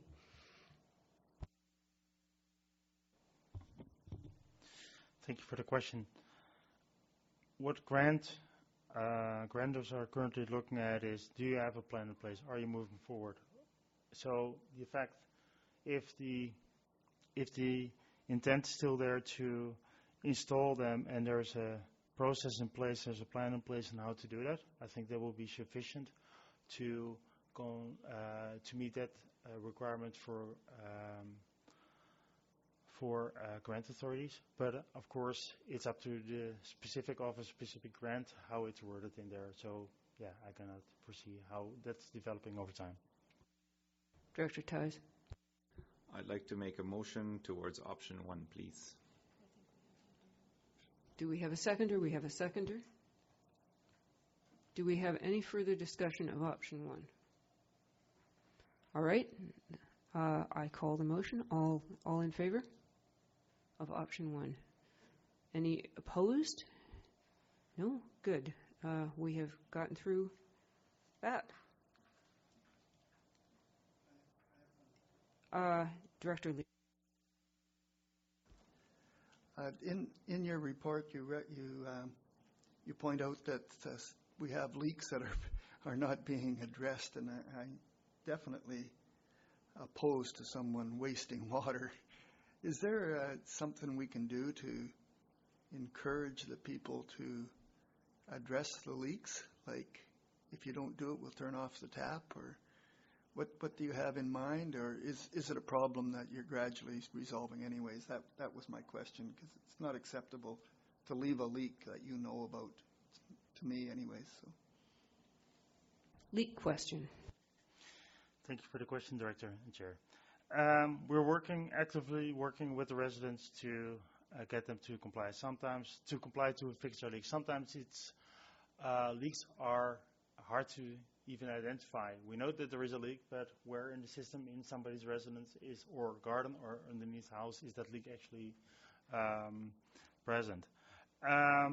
So we send out emails, we communicate frequently with, and the bigger the leak, the more attention it's getting from us.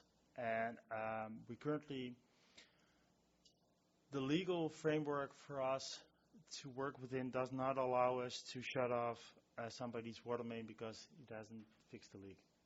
There is a provision in Bylaw 422 about wasting water. So it is a gray area, but we've never used that provision to shut off somebody's water because this person is not fixing his leak. Thank you. Director Theis. One quick question. For those people that aren't paying their utility fees, can we turn off their water? Staff, please. So, yes, staff are aware that there is a campaign among some individuals choosing not to pay their utility bills. They are incurring penalties after the due date, and at the end of December 31st, utilities unpaid at December 31st will be rolled over to property taxes.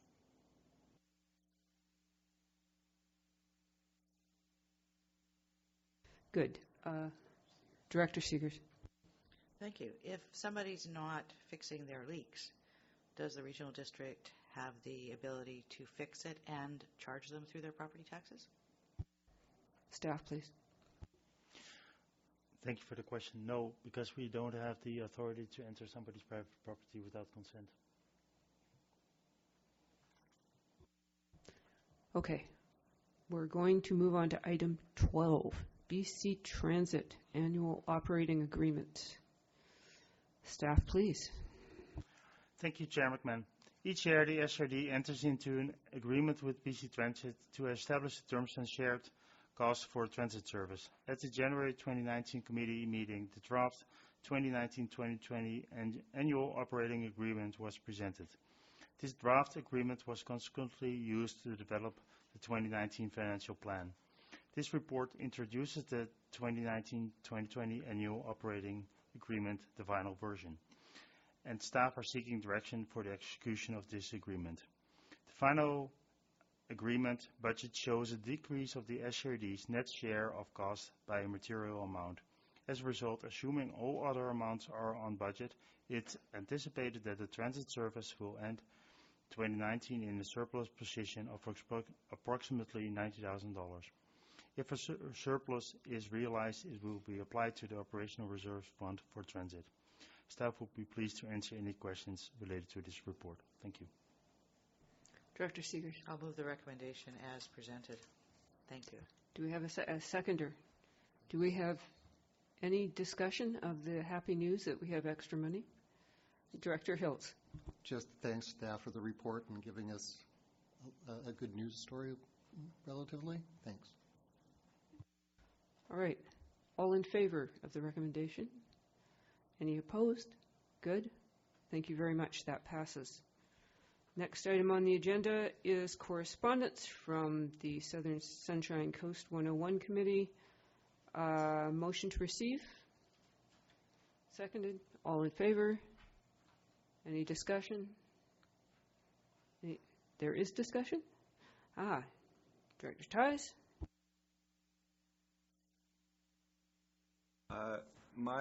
My view is that do we need an alternative to cross Chapman Creek and bypass Davis Bay? Absolutely.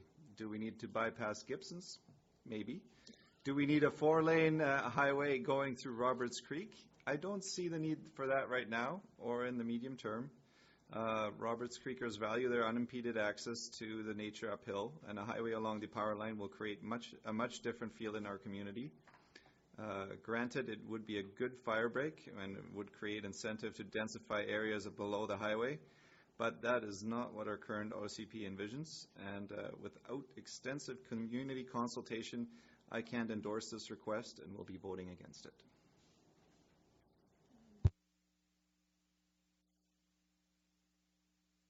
Director Pratt. The Sunshine Coast 101 Committee would like to come forward as a delegation at some point as well, and we can certainly have that conversation then about what they're looking at and the communication. They have a recent communication back and forth with Minister Trevena, so it might be, we'll work with them and bring them forward to a future committee or board meeting. That sounds like a very sensible suggestion. All right. Do we have any new business? We had enough old business. We don't need any new. All right. We are not going in camera, so do I have a motion to adjourn? Everybody moves to adjourn. Does everybody vote in favor? Obviously. Good. Now, do we have any questions from the media?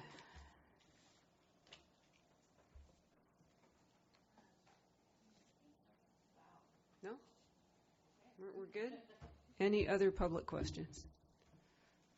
Yes.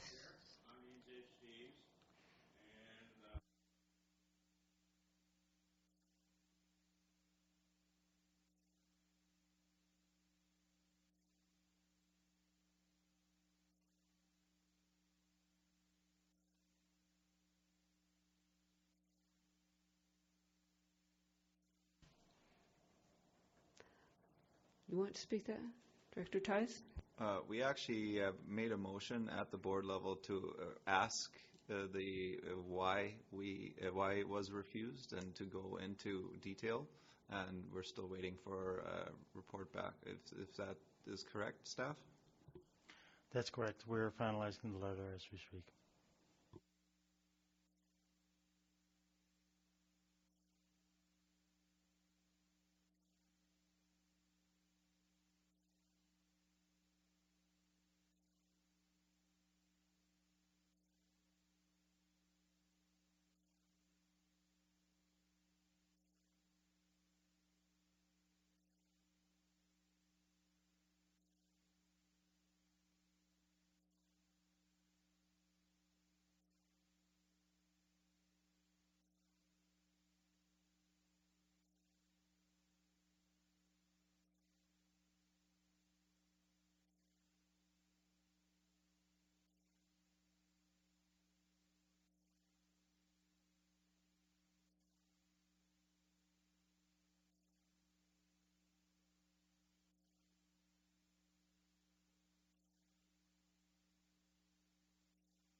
Big question.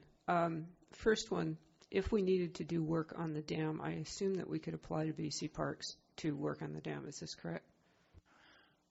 The SRD has a park use permit to maintain and operate the dam as is. Thank you. So we can work on the dam if we need to. Can you build a new dam? No, we can't build a new dam. We can repair an old dam, which is a good thing because it is an old dam. I would doubt that very much. Yes, that's not. There was a technical report from 1997 about raising the dam, and it's fairly complicated and fairly expensive because of the topography. Right, you'd have to put a lot of material on to raise the dam. And because you have to helicopter everything in, it becomes very expensive very fast. In regards to the drawdown project, I'm not going to go down that road again right now, but the amount that we would get, the amount of water that we would get from that project would, I think, just barely meet our needs as of 2017. So we need to be getting other sources of water. Staff?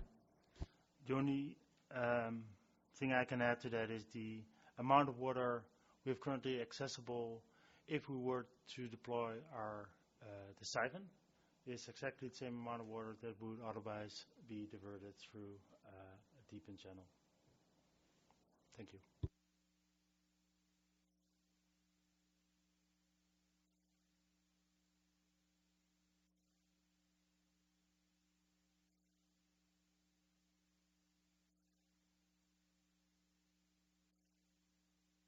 I will say also that it's not a magic bullet, because even if the minister had a sudden, oh my God, moment of change of heart, it wouldn't solve our problem this summer. There's timelines on all of this. So we're in for a challenging summer, whether we like it or not. Thank you. Anyone else for fun and games, or are we ready for lunch? Thanks. Well, I'll still eat it.